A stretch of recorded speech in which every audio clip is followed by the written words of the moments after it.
2026 ஆண்டு. அனைவருக்கும் இனிய மாலை வணக்கம். தியானம் மன அழுத்தத்தை குறைத்து மன அமைதியை, தெளிவு மற்றும் சிறந்த ஆரோக்கியத்தை வழங்குகிறது. இது கவனத்தை மேம்படுத்தி உணர்ச்சிகளை கட்டுப்படுத்தவும் அன்றாட சவால்களை சிறப்பாக எதிர்கொள்ளவும் உதவுகிறது. ஆன்மாவை வளப்படுத்தும் தியானம் மனித எல்லைகளை கடந்து முழுமையான மகிழ்ச்சியையும் வாழ்க்கையின் ஆழமான அர்த்தத்தையும் உணர வழிவகுக்கின்றது. இனி தியானம் செய்யும் முறையை பார்ப்போம். தியானத்திற்கு முன்பும் பின்பும் இளம் சூடான நீரை அருந்துவதால் தொண்டை வறட்சி ஏற்படாமல் தவிர்க்கலாம்.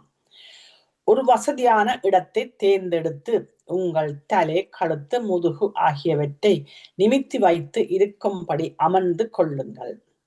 கண்ணாடி அணிந்திருப்பவர்கள் அதை கழற்றி வைத்திருங்கள். கைகள் இரண்டையும் இவ்வாறு கோத்து உங்கள் மடி மீது வைத்திருங்கள். கால் பாதங்களை இப்படி ஒன்றன் மேல் ஒன்றாக வைத்துக் கொள்ளுங்கள்.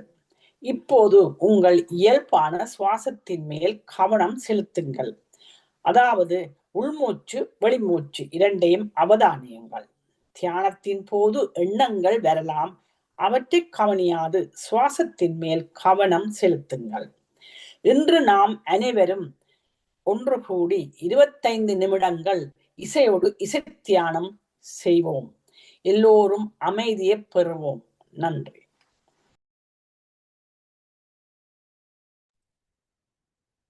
மாஸ்டர்ஸ், இன்னும் 5 வினாடிகள் இருக்கின்றன. இப்பொழுது அனைவரும் உங்கள் இயல்பான நிலைக்கு வந்து உங்கள் கைகளை மெதுவாக பிரித்து கண்கள் மீது வையுங்கள். 5, 4, 3, 2, 1. இப்போது எல்லோரும் கண்களை மெதுவாக திறந்து நாங்கள் அனைவரும் ஒருங்கிணைந்து ஒரு கூட்டு தியானம் செய்ததற்கு 30 வினாடிகள் தொடர்ந்து கைகளை தட்டி மகிழ்வோம்.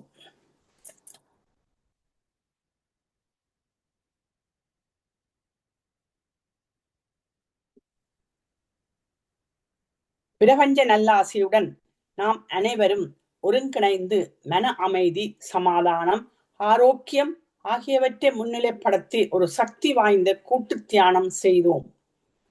நாம் நமக்காக செய்யும் தியானம் கூட்டாக செய்யும் பொழுது அது ஒரு சமுதாய சக்தியாக உருப்பெற்று வீடு, வீதி, நகரம், நாடு, உலகம் என்னும் அளவில் விரிவடையும் ஆற்றலுடையது. இத்தகைய தியானத்தில் ஈடுபடுவதற்கு அனைவரையும் ஊக்குவிப்பதோடு அதற்கான வசதிகளை ஏற்படுத்தி கொடுக்கும் PSSM தமிழ் ஐரோப்பா, PMC Tamil TV, U Tamil TV German அமைப்பினருக்கும் எமது இதயபூர்வமான நன்றியை தெரிவித்துக் கொள்கிறோம். இன்று பதாதைகளையும் இசையையும் வழங்கிய ஆனந்தி பாலதாசன் மாஸ்டருக்கும் பதிவுகளை வழங்கிக் கொண்டிருக்கும் சிவா மோகன் மாஸ்டருக்கும் எல்லோர் சார்பிலும் நன்றியை தெரிவித்துக் கொள்கிறோம். இத்தளத்தை 3 நேரமும் இடைவிடாது நடத்தி கொண்டிருக்கும் ஸ்ரீஸ்கந்தராஜா மாஸ்டருக்கும் அருந்ததி ஸ்ரீஸ்கந்தராஜா மாஸ்டருக்கும் எல்லோர் சார்பிலும் நன்றியை தெரிவித்துக் கொள்கிறோம். வாழ்க வையகம், வாழ்க வையகம், வாழ்க வளத்துடன் என்று மனதார வாழ்த்தி உலகத்தில் சமாதானம், நல்லிணக்கம், அமைதி, ஆரோக்கியம், ஒற்றுமை ஏற்பட வழிவகை செய்வோம். நன்றி.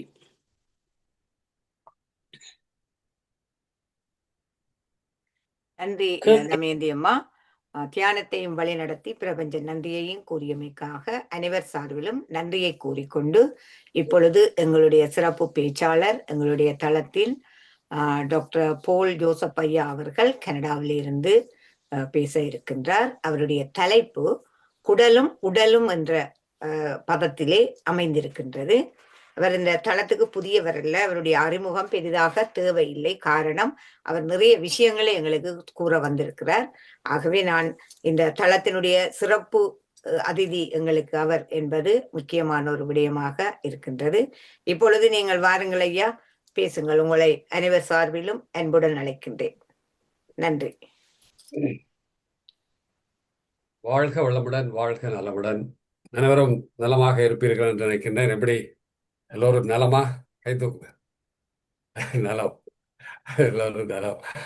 அஹ், மீண்டும் ஒரு இனிய மாலை பொழுதிலே, இங்கே இரவு பொழுதிலே உங்கள் எல்லோரையும் நான் பேசுவது சத்தம் தெளிவாக இருக்கிறது. நல்லா நல்லா நல்லா இருக்குது, பேசுவோம். மிக்க மகிழ்ச்சி. குடலும் உடலும் என்ற தலைப்பிலே கடந்த நிகழ்ச்சியிலே நாங்கள் பேச வேண்டியிருந்தது. ஆனால் ஆம், தமிழ் மரபு திங்கள் தொடர்பாக அந்த மாதம் எடுத்துக்கொண்டதனால அதை பற்றி பேச முடியவில்லை. இந்த நிகழ்ச்சியை மிக சிறப்பாக இடைவிடாது உலக அளவிலே இதை ஒருங்கமைத்துக் கொண்டிருக்கிற பிஎஸ்எஸ்எம் அமைப்பின் சார்பாகவும் அதன் பொறுப்பாளர்கள் ஸ்ரீ மற்றும் அவருடைய துணைவியார் அருந்ததி மாஸ்டர் அவர்கள் சார்பாகவும் மற்றும் இங்கே இருக்கிற அன்பர்கள் சார்பாகவும் முதல்ல நன்றி கலந்த வணக்கங்கள் கனடாவில் இருந்து.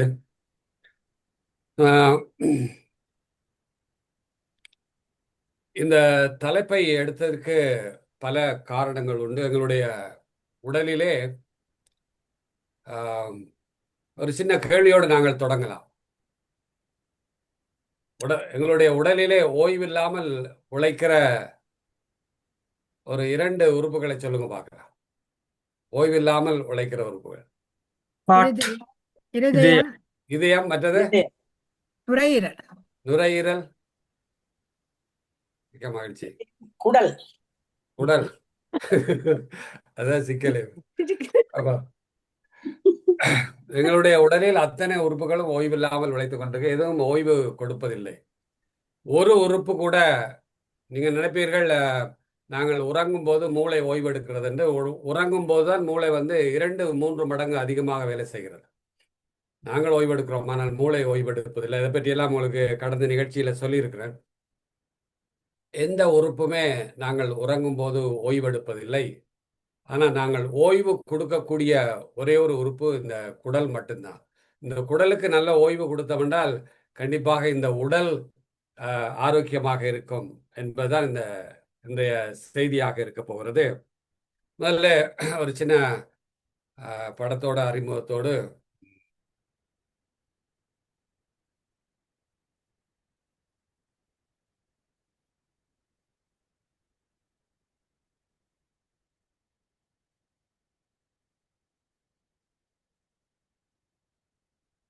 இதை காணும். நீங்க ஷேர் பண்ணிட்டீங்களா? ஷேரிங் பட்டன்ல போய் பிளாக்ல இருக்குது ஷேரிங் பட்டன். இந்த ஸ்கிரீன் எல்லாம் மாறிட்டுது ஐயா, கலர் எல்லாம் மாறி போட்டு. என்னுடைய ஸ்கிரீன் மாறிடுச்சா? எல்லாமே மாறி இருக்குது. பிளாக் அண்ட் ஒயிட்ல தான் இருக்குது ஷேரிங் பட்டன். இப்போ ஓகேயா? ஓ, உங்களோட தெரியுதோ? கலரா இருக்கா? ஓ, கலர் தெரியுது. அது கலர் தெரியுது. ஸ்கிரீன் தான் நாங்க இருக்கிற ஸ்கிரீன் தான் பிளாக். ஓகே. இன்றைய தலைப்பு சீக்ரெட்ஸ் ஆஃப் கட் ஹெல்த். இன்றைக்கு பெரும்பாலும் பேசப்படுகிற ஒரு விஷயம். உலக அளவில் இதை பற்றி ரொம்ப ஆர்வமா ஆரோக்கியமா எல்லாரும் பேசிட்டு இருக்காங்க. அதுக்கு காரணம் என்ன, ஏன் அப்படிங்கிறத பற்றி இன்றைக்கு மருத்துவ ரீதியாக ஒரு விஞ்ஞான ரீதியாக ஒரு சில விளக்கங்களை பார்க்கலாம். இந்த மலர், ஓர்கிட் மலர் இப்பொழுது ஒரு வாரமாக என்னுடைய கிளினிக்கில் பூத்திருக்கிறது. மிக அழகாக. எப்படி இருக்குது? நல்லா இருக்கு. என்னுடைய கிளினிக் டேபிள்ல இருக்கிற இது. அதுக்கு முன்னாடி நீங்க இதெல்லாம் சொல்ல போறீங்களே, இந்த மாதிரி உணவு முறைகளை பற்றியெல்லாம் சொல்ல போறீங்களே, நீங்க சாப்பிட்றீங்களா, இதெல்லாம் நீங்க நடைமுறைப்படுத்துறீங்களா அப்படின்னு நீங்க கேட்கலாம். இன்றைக்கு என்னுடைய காலை உணவு இதுதான். இப்பதான் காலையில் உடனடியாக சுட சுட எடுத்த போட்டோ. கடலையும் கடலை சுண்டலும் மாம்பழமும். இது என்னுடைய காலை உணவு. இது என்னுடைய மதிய உணவு 1 மணி நேரத்துக்கு முதல் தான் எடுத்தேன். இந்த உணவு ஒவ்வொரு நாளும் இதே சாப்பிட்றதில்ல, ஒவ்வொரு நாளும் வெவ்வேறு இதே போல உணவு. இது மேலே இருக்கிறது உங்களுக்கு தெரியும் நினைக்கிறேன். குரக்கன் களி, இந்த பக்கம் உளுத்தங்களி, கொஞ்சம் பொட்டாட்டோ, மற்றது ஆரஞ்சு பழம். இதெல்லாம் நான் சொல்றதெல்லாம் நீங்க நடைமுறைப்படுத்துறீங்களான்னு நீங்க கேட்கக்கூடாது. அதெல்லாம் நான் நடைமுறைப்படுத்த. சரி, ஓகே. இப்போ நான் அண்மையில் ஒரு ஒரு பத்திரிகை ஆசிரியருடைய வேண்டுகோளுக்கு இணங்க இந்த குடலை பற்றி கொஞ்சம் ஒரு கட்டுரை எழுதுங்க அப்படின்னு அவர் கேட்ட பொழுது நான் அதுக்கு ஒரு கட்டுரை எழுதியிருந்தேன். பசியை புசிப்போம் அப்படின்னு ஒரு கட்டுரை எழுதியிருந்தேன். பசியை எப்படி புசிக்கிறது அப்படிங்கிறது, ஏன்னா ரொம்ப எங்களுடைய உடல் முக்கியமானது. குடல் கிட்டத்தட்ட என்னுடைய ஸ்கிரீன் இதான் அந்த கட்டுரை உங்களுக்கு தெரியுதா? அதுல தெரியல. இல்ல இல்ல தெரியல.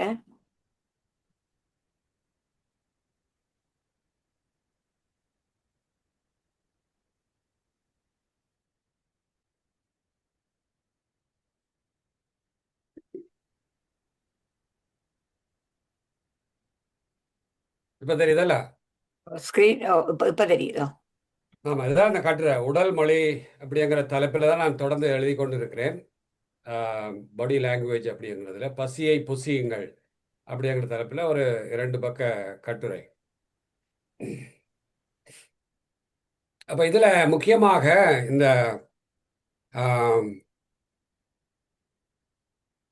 தலைப்பு வந்து ஏதோ கொஞ்சம் நல்லா தான் இருக்கு, இந்த பசியை புசியுங்கள் அப்படிங்கிறது. ஆனால் பசித்தா வந்து பத்தும் பறந்துடும் அப்படின்னு தான் வழக்கமா நாங்கள் சொல்ல கேள்விப்பட்டிருக்கிறோம். எங்களுடைய முன்னோர் வாக்கும் அப்படித்தான்.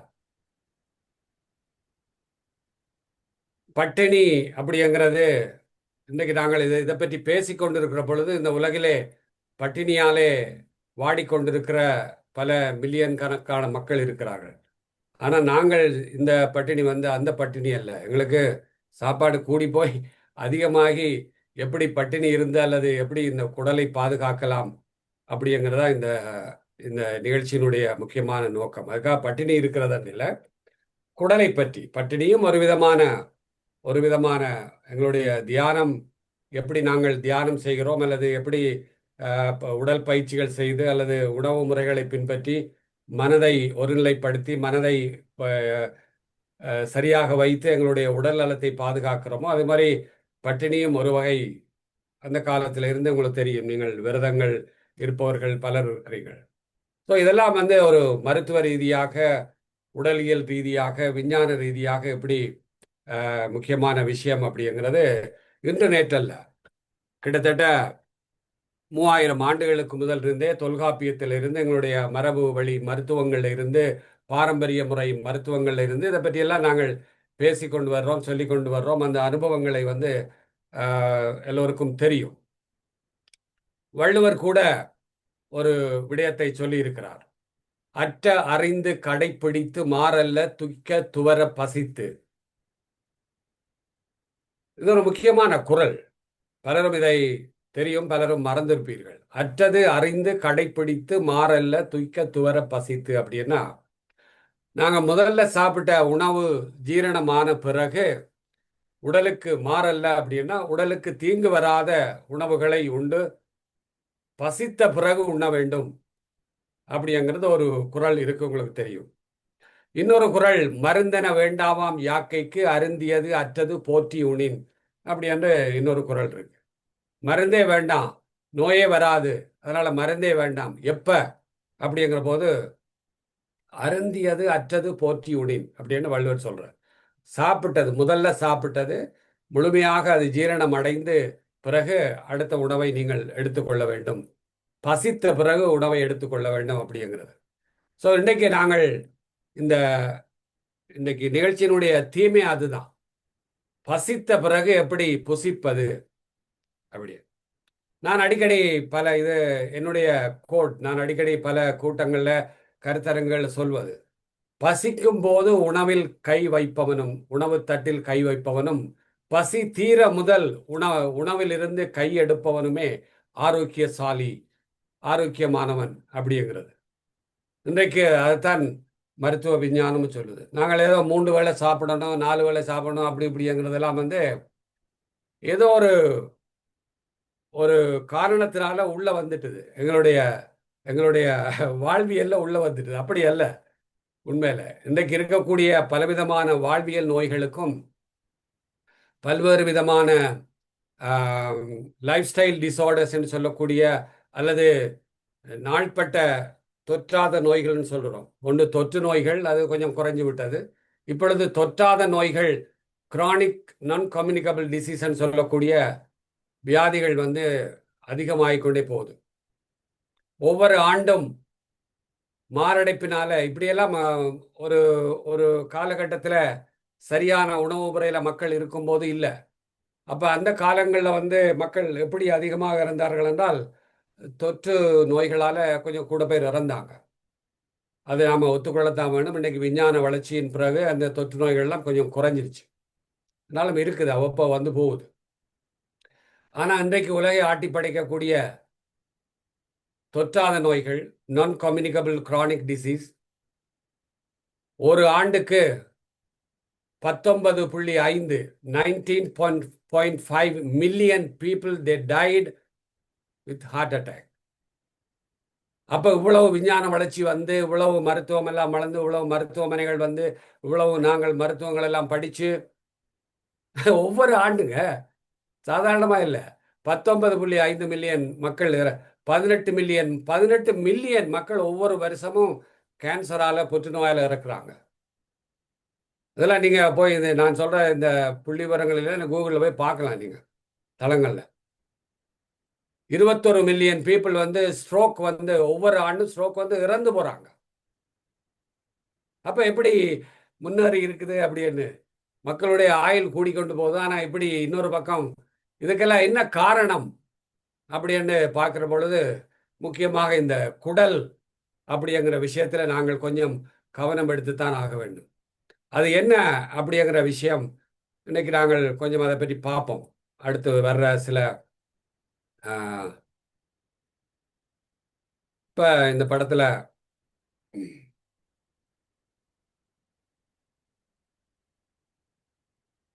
இந்த படம் தெரியுதா உங்களுக்கு? ஓகே.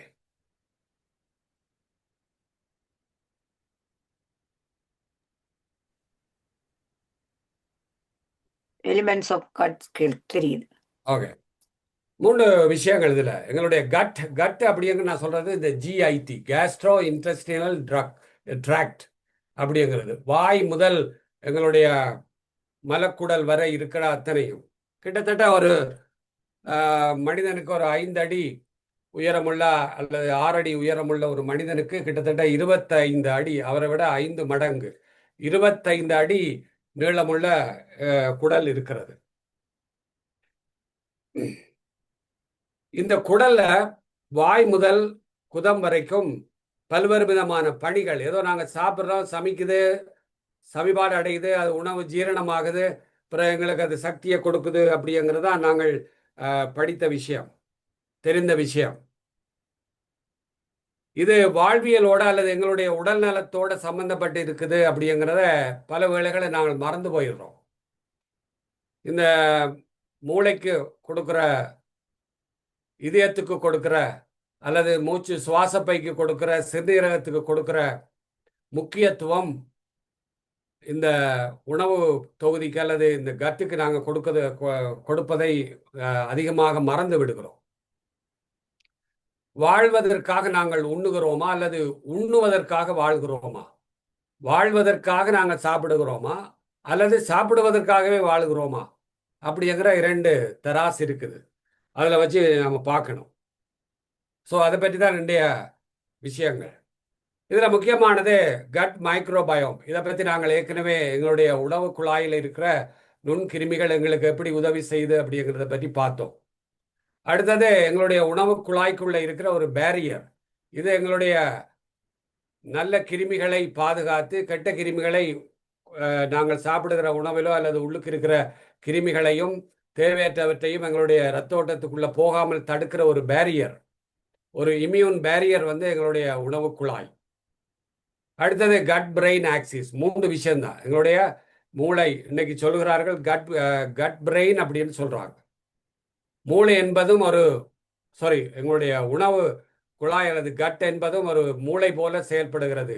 பல மில்லியன் கணக்கான நர்வ் சிஸ்டம், ஒரு மூளை, வயிற்றுக்குள்ளே இருக்கிற இன்னொரு 2வது மூளை அப்படின்னு சொல்லுகிறார்கள். நீங்கள் போட்டு பார்த்தீங்கன்னா தெரியும், கட் பிரெயின். இந்த கட் பிரெயினுக்கும் இந்த மெயின் பிரெயினுக்கும், சென்ட்ரல் பிரெயினுக்கும் இடையான அந்த தொடர்பு அது வந்து எங்களுடைய உடலோடு மிகவும் முக்கியத்துவம் வாய்ந்தது. அந்த விஷயங்களை பற்றி நாங்கள் இன்னைக்கு பார்க்க போகிறோம். இப்போ எங்களுடைய உணவு குழாய்க்கு உள்ள நீங்கள் போனீங்கன்னா அப்படி ஒரு அமைப்பு உள்ளுக்குள்ளே இருக்கும். வில்லை, இது மாதிரியான விஷயங்கள், அப்படி இதெல்லாம் நீங்கள் பொதுவாக பள்ளிக்கூடத்துல எல்லாம் படிச்சிருப்பீங்க. இந்த மைக்ரோபயோங்கள் வந்து இந்த பகுதியில் தான் அதிகமாக இருக்குது. நுண்ணுயிரிகள், நல்ல நுண்ணுயிரிகள். மைக்ரோபயோம்ங்கிறது கெட்ட கிருமிகள் அல்ல, நுண்கிருமிகள். இந்த நுண்கிருமிகளை எவ்வளவு நாங்கள் ஹெல்த்தியாக வைத்திருக்கிறோமோ அவ்வளவுத்துக்கு வந்து எங்களுடைய உடல் நலம் இரண்டுமே வந்து சரியாக இருக்கும். அது ஒரு முக்கியமான விஷயம். இது இன்றைய மருத்துவ ஆய்வுகளில் தெரிந்து கொள்ள லீக்கி கட் அப்படிங்கிறது ஒரு பெரிய இஷ்யூவாக இருக்கிறது. இது ஏதோ வயிற்றுல புண் வருது அல்லது வயிற்றுல அல்சரோ அல்லது கேஸ்ட்ரிக் அல்சரோ அல்லது வயிற்று புண்களோ கேஸ்ட்ரைட்டிஸோ வயிற்றெரிச்சலோ அல்ல. இது ஒரு வேற சிஸ்டம். இது எங்களுடைய உணவு குழாயினுடைய அந்த நான் சொன்ன அந்த பேரியர், மேலே உணவு குழாயினுடைய உள்பகுதியில் இருக்கக்கூடிய அந்த ஒரு சின்ன லேயர், அது ஒரு மியூக்கஸ் மெம்பரேன்னு சொல்லுவோம். ஒரு மென்சவ்வு மாதிரி இருக்கும். ஸோ இங்கே வந்து அந்த மென்சவ்வு மாதிரி இருக்கிற பகுதி, அதுக்கு கீழே நேரடியாக உணவு குழாய், என்ன இரத்த குழாய்களும், பிறகு எங்களுடைய லிம்ஃபேட்டிக் சிஸ்டம் அப்படிங்கிற நிணநீர் தொகுதியும் அதோட சேர்ந்து அப்படி செயல்படுது. அப்போ நாங்கள் சாப்பிடுகிற செவிப்பாடுகிற உணவு அந்த குழாய்கள் வழியாக ஒவ்வொரு இடத்துல ஒவ்வொரு வேலை நடக்குது. ஒவ்வொரு இடத்துல எப்படி என்ன வேலைன்னா, வாய் எடுத்துக்கொண்டீங்கன்னா வாயில முக்கியமான வேலை உணவை அரைக்கிறது. அது ஏதோ உணவை அரைச்சி உள்ள விழுங்குது அப்படின்னு இல்லை. அங்கே வந்து பலவிதமான என்சைம், எங்களுக்கு தெரிந்த என்சைம் வந்து உங்களுக்கு தெரியும், அமைலேஸ் அப்படின்னு, உமிழ்நீரில் இருக்கக்கூடிய அமைலேஸ் அப்படிங்கிறது. இது இல்லாமல் இன்னும் பல விதமான ரசாயனங்கள் வாயில சுரக்குது. அதன் இடத்துல எங்களுடைய நாக்கில் இருக்கக்கூடிய சுவை, அப்போ ஒவ்வொரு எந்த சுவையை இந்த நாக்கு உணர்ந்து அதுக்கேற்ற மாதிரியாக எங்களுடைய மூளையை செயல்பட வைக்குது, குடலை செயல்பட வைக்குது. அதே நேரத்தில் எங்களுடைய பல்லினுடைய அரைத்தல், இது அடுத்தது உமிழ்நீர், இதெல்லாம் சேர்ந்து எவ்வளவு தூரம் நாங்கள் வாயில வச்சு உணவை முதல்ல இங்கேயே நாங்கள் நிறைய வேளை தப்பு பண்றோம், அவக்கன்னு சாப்பிட்றோம். அப்போ முதல்ல இங்கேயே வந்து அரைத்து முடித்து யாரெல்லாம் வந்து உள்ளுக்குள்ள ஒரு நீராக உள்ள தண்ணியாக உணவை உள்ளே அனுப்புகிறோமோ அவர்களுடைய ஹெல்த் அங்கேயே முதல்ல ஸ்டார்ட் ஆயிடுச்சு. யாரெல்லாம் விழுங்குகிறார்களோ அவர்களை நோய் விழுங்கிவிடும். யாரெல்லாம் அரைத்து சாப்பிடுறார்களோ அவரை வந்து எங்களுடைய உடல் பொறுமையாக கவனிக்கும். அப்போ இங்கே உள்ளுக்குள்ளே போனோடனே உணவு குழாய் இருக்குது, ஈசோஃபேகஸ்ன்னு சொல்கிறோம். வேற எங்கே போனோடனே இறப்பையில் வந்து கிட்டத்தட்ட எங்களுக்கு தெரிந்தது ஹைட்ரோகுளோரிக் அமிலமும் இன்னும் சில சுரப்புகளும் தான். ஆனால் அதையும் தாண்டி நூற்றுக்கணக்கான சுரப்புகள் வந்து எங்களுடைய இறப்பையில் சுரந்து சமிபாட்டுக்கு. இறப்பைங்கிறது ஏதோ சமிபாடு அடைகிற உறுப்பு அல்ல, அது வந்து மீண்டும் அரைக்கிற உறுப்பு. அப்போ அந்த உறுப்பில் வந்து மிக்சிங், அரைக்கிறதல்ல மிக்சிங் நடக்கும். அங்கே வந்து ஒரு கிரைண்டர் மாதிரி ஒரு மிக்சிங் நடக்கும். மிக்சிங் நடந்து எல்லா இதுகளும் சேர்ந்து அப்புறம் உணவு குழாய்க்குள்ள சிறுகுடலுக்குள்ளே போய் சிறுகுடலுடைய ஒவ்வொரு பகுதியும் 20 அடி நீளமான சிறுகுடல்ல ஒவ்வொரு பகுதியும் ஒவ்வொரு சத்துக்களை உறிஞ்சுது. இதெல்லாம் அண்மை காலங்கள். நாங்கள் முதல்ல படிக்கிற பொழுதெல்லாம் 30-40 வருஷத்துக்கு முதல் படிக்கிற பொழுதெல்லாம் இந்த மாதிரியான விஷயங்கள் வந்து மிக குறைவு. ஒரு சில விஷயங்களை தான் படிப்போம். ஆனால் இன்றைக்கு வந்து ஆய்வுகளின் அடிப்படையில் ஒரு குடல்ல வந்து ஒவ்வொரு பகுதியும் ஒவ்வொரு அடியும் ஒவ்வொரு விதமான வேலையை செய்யுது. ஒவ்வொரு அடியில 20 அடி நீளம்னா அந்த 20 அடி நீளமும் வித்தியாசமான கலங்களையும் வித்தியாசமான செல்ஸையும் வித்தியாசமான என்சைமையும் வித்தியாசமான சுரப்புகளையும் சுரந்து எவ்வளவு அற்புதமாக வேலை செய்யுது. அதுதான் வந்து ஒரு பெரிய விஷயங்கள்.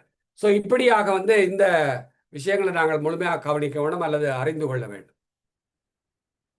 அப்போ இதில் முக்கியமாக இந்த உணவு தொகுதியில் வந்து குடல் பகுதியில் வந்து பார்த்தீங்கன்னா இப்படி இருக்கும் இந்த அமைப்பு, இந்த கலங்கள். இது நோமலாக இந்த பகுதியில் இருக்கிறது நோமலாக இருக்கக்கூடிய கட், எந்த விதமான பிரச்சனையும் இல்லை, நோமலாக இருக்குது. இங்கே லீக்கி கட் அப்படிங்கிறது ஒரு பெரிய இஷ்யூ. இப்போ இது வந்து ஏதோ வயிற்று சம்பந்தப்பட்ட அல்லது குடல் சம்பந்தப்பட்ட நோய்கள் இல்லை. இந்த லீக்கி கட் அப்படிங்கிறது எப்படி வருது அப்படிங்கிறத நாங்கள் பார்க்க போகிறோம். இந்த லீக்கி கட் அப்படிங்கிற பிரச்சனை வந்ததென்றால் ஏதோ அங்கே ஓட்டை ஒழுகல் அப்படியாண்டு இல்லை, அந்த லேயர் வந்து சரியாக இல்லை. அந்த லேயர் ஏன் சரியாக இல்லை? உள்ளே இருக்கிற மியூக்கஸ் லேயர் சரியாக இல்லை. அது ஏன் சரியாக இல்லைங்கிறத பற்றி தான் நாங்கள் அடுத்து பார்க்க போகிறோம். அப்போ இது சரியாக இல்லை என்றால் பலவிதமான நோய்கள், அது இன்னைக்கு சொல்லுகிறார்கள் ஹார்ட் அட்டாக் அப்படிங்கிறது ஏதோ கொழுப்பு ஹார்ட்டில் போய் அடைகிறது அல்லது இரத்த குழாய் சுருங்குதல் அப்படி அல்ல. அந்த தியரி எல்லாம் மாறிடுச்சு. அதெல்லாம் பழைய கால தியரி. இப்போ எங்கே இருந்து இது போகுது அப்படிங்கிறதா முக்கியம். அப்போ எங்கே தடுக்கப்படுது, எங்கே இருந்து போகுது, ஏன் அதிகமான கொழுப்பு அங்கே போய் சேருது, ஏன் அதிகமான இரத்த குழாய் மூளையில் அந்த அடைப்புகள் ஏற்படுது, ஏன் மூட்டில் வலிகள் அதிகமாக ஏற்படுது, ஏன் மூச்சு குழாயில் தொல்லைகள் வருது, ஏன் ஓட்டோ இம்யூன் டிசீஸ்ன்னு சொல்லக்கூடிய ஓட்டோ இம்யூன் டிசீஸ், மூட்டு வலிகள்ல இருந்து பல தோல் நோய்கள்ல இருந்து இவைகள்லாம் ஏன் வருகிறது அப்படிங்கிறதுக்கெல்லாம் நீண்ட காலமாக காரணங்களோ அல்லது அடிப்படையோ தெரியாமல் ஒரு மருத்துவ உலகம் இருந்து கொண்டிருது. இன்னைக்கு கொஞ்சம் கொஞ்சமா இதில் பற்றி கண்டுபிடிக்க ஆரம்பிச்சிட்டாங்க. அதுல முக்கியமான பணியை செய்யறது இந்த குடல். அப்ப குடல்ல அங்க லீக் ஆகி அப்படி இப்படி எல்லாம் போய் இதுல பல விஷயங்களை நான் சொல்ல போறேன், ரொம்ப உங்களுக்கு ஆச்சரியமான விஷயங்கள். அப்ப எங்களுடைய குடலுடைய உள்பகுதி எவ்வளவு சரியாக ஒழுங்காக இருக்கிறதோ அதுக்கேற்ற மாதிரியாக அந்த பிரச்சனைகள் வராமல் பல நோய்கள், ரைட். முதல்ல குடல்ல வரக்கூடிய நோய்கள் அப்படின்னா என்ன? ஏதோ அல்சர் வரும், கேஸ்ட்ரிக் அல்சர் வரும், பித்தத்தில் ஏதாவது பிரச்சனை வரும், அல்லது பெருங்குடல்ல இரிட்டபிள் பவல் சிண்ட்ரோம்னு சொல்லுவாங்க, கிரான்ஸ் டிசீஸ்ன்னு சொல்லுவோம், அல்லது இந்த மாதிரியான அல்சரேட்டிவ் கொலைட்டிஸ்ன்னு சொல்லுவோம். இப்போ அதெல்லாம் இல்லை. இப்போ உடல்ல வரக்கூடிய பல நோய்களுக்கு இது முக்கியமான காரணமாக அடிப்படையாக இருக்குது. ஏன் அப்படிங்கிற விஷயங்களை தான் நாங்கள் பார்க்க போகிறோம். இதுலேயும் அதே மாதிரி உங்களுக்கு தெரியும். இதில் முக்கியமாக இந்த இடத்துல ஒரு இம்யூன், நான் சொன்னேன்ல பேரியர், 3 விதமான இந்த முதல் படத்தில். ஒன்று மைக்ரோபயோம், ரெண்டாவது பேரியர், மூன்றாவது கட் பிரெயின் ஆக்சிஸ். ஸோ இதில் முக்கியமாக இந்த குடல் பகுதிகளில் இருக்கக்கூடிய கலங்கள், அதில் இருக்கக்கூடிய மைக்ரோபயோம்ஸ், நுண்ணுயிரிகள், அடுத்தது இரண்டாவது அதில் இருக்கக்கூடிய வெள்ளை அணுக்கள். இதுல இன்னொரு விதமான வெள்ளை அணுக்களை இப்ப கண்டுபிடிச்சிருக்காங்க. டி ரெகுலேட்டட் செல் அப்படின்னு சொல்லி கண்டுபிடிச்சிருக்காங்க. ஆண்டு 2025ஆம் ஆண்டுக்கான நோபல் பரிசு 2 பேருக்கு வழங்கப்பட்டது. ஒன்று ஜப்பானை சேர்ந்த ஒரு மருத்துவர், இன்னொன்று அமெரிக்காவை சேர்ந்த 3 மருத்துவர்களுக்கு சேர்த்து கொடுத்தாங்க. அது இந்த இதை கண்டுபிடிச்சதுக்கு தான் கொடுத்துருக்காங்க. இந்த டி ரெக்ஸ் செல் அப்படிங்கிறது இந்த இடத்துல அதிகமாக இருக்குது. அதே நேரத்தில் எங்களுடைய உடல்ல பல இடங்கள்லையும் இருக்குது. இந்த டி ரெக்ஸ் செல் அப்படின்னா என்ன அப்படிங்கிறத நாங்கள் முக்கியமாக பார்க்க வேண்டி இருக்குது. அது இன்னைக்கு பல நோய்களில் அது அடிப்படை காரணமாக இருக்குது. இந்த டி ரெக்ஸ் செல், டி ரெகுலேட்டட் செல்ஸ், இது ஒரு டி செல்ஸ், வெள்ளை அணுக்கள்ல ஒரு முக்கியமான, உங்களுக்கு தெரியும், வெள்ளை அணுக்கள்ல யுத்தம் செய்கிற அணுக்கள் இருக்குது, பெரிய பீரங்கி போல அணுக்கள் இருக்குது, தற்கொலை படை அணுக்கள் இருக்குது. நான் ஏற்கனவே இதெல்லாம் உங்களுக்கு சொல்லியிருக்கிறேன். அப்போ ஒரு கிருமியை போய் பிடிச்சு அதை சாப்பிட்ற, ரைட், மேக்ரோஃபேஜஸ் அப்படின்னு சொல்லக்கூடிய அணுக்கள், வெள்ளை அணுக்கள் இருக்குது. அந்த கிருமியை உள்ள இழுத்து அந்த கிருமியை அடிக்கிற மைக்ரோஃபேஜஸ், அதாவது தற்கொலைப்படையாக மாறுற வெள்ளை அணுக்கள் இருக்குது. அப்படியே அது கெமிக்கலை சுரந்து அந்த கிருமிகளை கொல்லுகிற அணுக்கள் இருக்குது, வெள்ளை அணுக்கள்.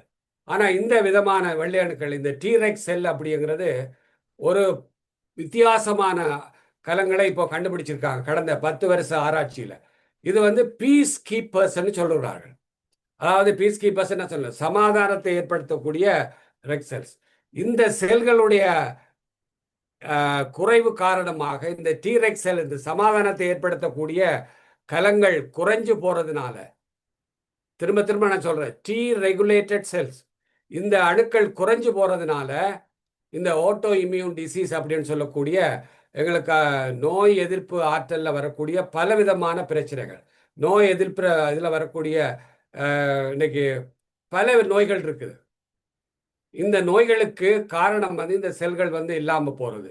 இந்த செல்கள் இல்லாமல் போகிறதுக்கு காரணம் என்ன அப்படின்னா, இந்த குடல்ல இருக்கக்கூடிய பல விதமாக நாங்கள் சரியான முறையில் இந்த உணவையும் குடலையும் கவனிக்காததுனால இந்த டீரெக்ஸ் செல்கள், இந்த சமாதான படை இல்லாமல் போகுது. இந்த சமாதான படை என்ன செய்யுது அப்படின்னா, எங்க கிருமிகள் அல்லது எங்க வந்து உடலுக்குள்ள ஒரு பிரச்சனை நடக்குதோ கிருமிகளுக்கும் இந்த எங்களுடைய உடல் கலங்களுக்கும் இடையே ஒரு சமாதான தூதுவராக செயல்படுது. அதே மாதிரி கேன்சர் கலங்கள், புற்றுநோய் கலங்கள் எங்கெங்கெல்லாம் உருவாக துடிக்குதோ, உருவாக தொடங்குதோ அந்த இடங்கள்ல போய் இது சமாதானத்தை ஏற்படுத்தி எங்களுடைய அந்த புற்றுநோய்கள் உருவாகாமல் தடுக்குது. ஓட்டோ இம்யூன் நோய் எதிர்ப்பு தன்மை உள்ள நோய்கள் வராமல் அதை தடுக்குது. அப்படி வந்து ஒரு சமாதான தூதுவராக செயற்படுகிற கலங்கள் இருக்குது அப்படின்னு கண்டுபிடிச்சிருக்காங்க. அப்படி பார்ப்போம் நாங்கள் தொடர்ந்து.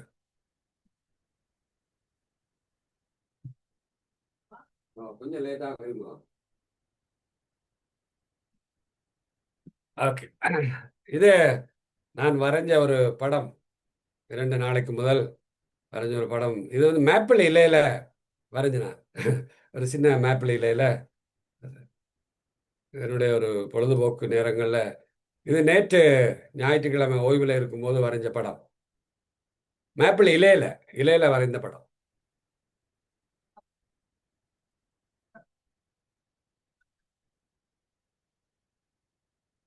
ரைட். அடுத்தது இந்த முக்கியமாக இந்த படத்தை முதல்ல போட்டதை உங்களுக்கு விளங்கும் நினைக்கிறேன். ஓகே, இந்த உணவு தொகுதியில் இருக்கக்கூடிய பலவிதமான சுரப்புகள், ஹோமோன்களை பற்றி சொன்னேன். இதுல இந்த கிரெல்லின் அப்படிங்கிறதும் லெப்டின் அப்படிங்கிறதும், இன்னொன்று வந்து இன்சுலின், அதெல்லாம் உங்களுக்கு தெரியும். அடுத்தது இன்க்ரிட்டின். இந்த 3ஐ நீங்க ஞாபகம் வச்சிருக்கு. இன்னைக்கு நீங்க வீட்டுக்கு எடுத்துட்டு போற மெசேஜ் அதுதான். இந்த 3 விஷயங்கள், லெப்டின், கிரெல்லின், இன்க்ரிட்டின். இன்சுலினை பற்றி நான் சொல்ல தேவையில்லை, உங்களுக்கு தெரியும். இந்த 3 விஷயங்கள் முக்கியமாக இன்னைக்கு நாங்க பார்க்க போறோம் இதுல. சரி, இதுல இந்த நான் சொன்னேன்ல, பசிக்கும் போது உணவில் கை வைப்பவனும் பசி தீர முதல் உணவிலிருந்து கையெடுப்பவனுமே ஆரோக்கியசாலி. இது 2000 ஆண்டுகளுக்கு முதலே வள்ளுவர் என்ற விஞ்ஞானி எங்களுக்கு சொல்லிட்டு போயிட்டார். அடுத்தது அற்றது அறிந்து கடைப்பிடித்து மாறல்ல துய்க்க துவர பசித்து. முதல் சாப்பிட்ட உணவு ஜீரணம் அடைந்த பிறகு சாப்பிடணும். இதுக்கும் இந்த விஞ்ஞானத்துக்கும் என்ன தொடர்பு அப்படிங்கிறதா என்னுடைய இது. இதை பற்றி நான் ஏற்கனவே சொல்லியிருக்கிறேன் உங்களுக்கு. நான் பேசிட்டு நான் சும்மா உங்களுக்கு படம் காட்டுறேன். மைக்ரோ பயோட்டானது குடல்ல இருக்கக்கூடிய நல்ல கிருமிகள். இந்த பக்கம் மூளைக்கும் குடலுக்குமான ஒரு தொடர்பு. செய்தி, எப்படிப்பட்ட செய்தி இங்க மூளை குடல்ல இருந்து போகுது. என்ன விதமான உணவை நாம் சாப்பிடுகிறோம், இன்றைக்கு வந்து என்ன சாப்பாடு உள்ள வந்திருக்குது, அது நல்லதா கெட்டதா, இவரை உள்ள வச்சிருக்கிறதா இல்லையா, இவர் எப்படிப்பட்ட ஆள், இவரை நாங்கள் ஜீரணிக்கலாமா இல்லையா, அப்படிங்கிறத முதல்ல வந்து இந்த தீர்மானிச்சு மூளைக்கு தகவல்களை அனுப்புதான். அப்ப நாங்கள் எங்களுடைய சொல்லுவாங்க, அதாவது என்ன சொல்றோம்னா, எண்ணம், அதாவது எண்ணம் எங்களுடைய அன்னம் போலதான் எங்களுடைய எண்ணம் அப்படிங்கிறது. நாங்கள் சாப்பிடுகிற உணவை போலத்தான் எங்களுடைய மனமும் இருக்குது அப்படிங்கிறதுக்கு ஒரு எடுத்துக்காட்டான விஷயம். அப்போ குடலுக்குள்ள சாப்பாடு உள்ள போன உடனே அங்க இருக்கக்கூடிய அந்த மைக்ரோபயோம்ஸ், உள்ள இருக்கக்கூடிய பாக்டீரியாக்களுக்கு அது சந்தோஷமான உணவா, அது அவர்களுக்கு மகிழ்ச்சியை ஏற்படுத்தக்கூடிய உணவா, அவங்களுக்கு அது நாங்கள் நினைக்கிறோம் ஏதோ குடல் மட்டும்தான் அது சமிபாடு அடைஞ்சு ரத்தத்துக்குள்ள ஜீரணமா சத்துக்கள் போகுது அப்படின்னு. இந்த ஜீரணத்தினுடைய செயல்பாடுல இந்த மைக்ரோபயோம்னு சொல்லக்கூடிய இந்த லேயர்ல, அந்த உணவு குழாயினுடைய உள்பகுதி லேயர்ல இருக்கக்கூடிய பலவிதமான எங்களுடைய நல்ல கிருமிகள் உதவி செய்யுது. இந்த உணவை வந்து ஜீரணம் பண்ணுவதற்கும் உணவை வந்து சரியான முறையில் சமிபாடு அடைய செய்வதற்கும். ஒரு காலத்தில் நாங்கள் படிக்கிற பொழுது பிசியாலஜி இதெல்லாம் படிக்கிற பொழுது வெறும் என்சைம் அல்லது வெறும் சுரப்புகள், அமிலங்கள் இதெல்லாம் பற்றி தான் படிப்போம். ஆனால் இன்றைக்கு இதெல்லாம் சேர்ந்து இந்த கிருமிகளும் இந்த செயல்பாட்டில் வேலை செய்யுது அப்படிங்கிறதெல்லாம் வந்து ஒரு பெரிய ஆய்வுகளில் வந்திருக்குது. ஸோ இங்கேருந்து போகிற உணவு, இங்கேருந்து போகிற உணர்வு, உள்ளுக்குள்ள வந்த உணவை வைத்துத்தான் எங்களுடைய மூளையினுடைய உணர்வுகள் வந்து செயல்படுது அப்படிங்கிறதெல்லாம் ஒரு முக்கியமான விஷயம். அதுக்கான பல ஆதாரபூர்வமான விஷயங்கள்லாம் இந்த படங்களை நீங்கள் பார்க்கலாம். இதில் வந்து இங்கே இருக்கிற இந்த கிருமிகள், மன்னிக்கவும், இங்கே எங்களுடைய வெள்ளை அணுக்கள்.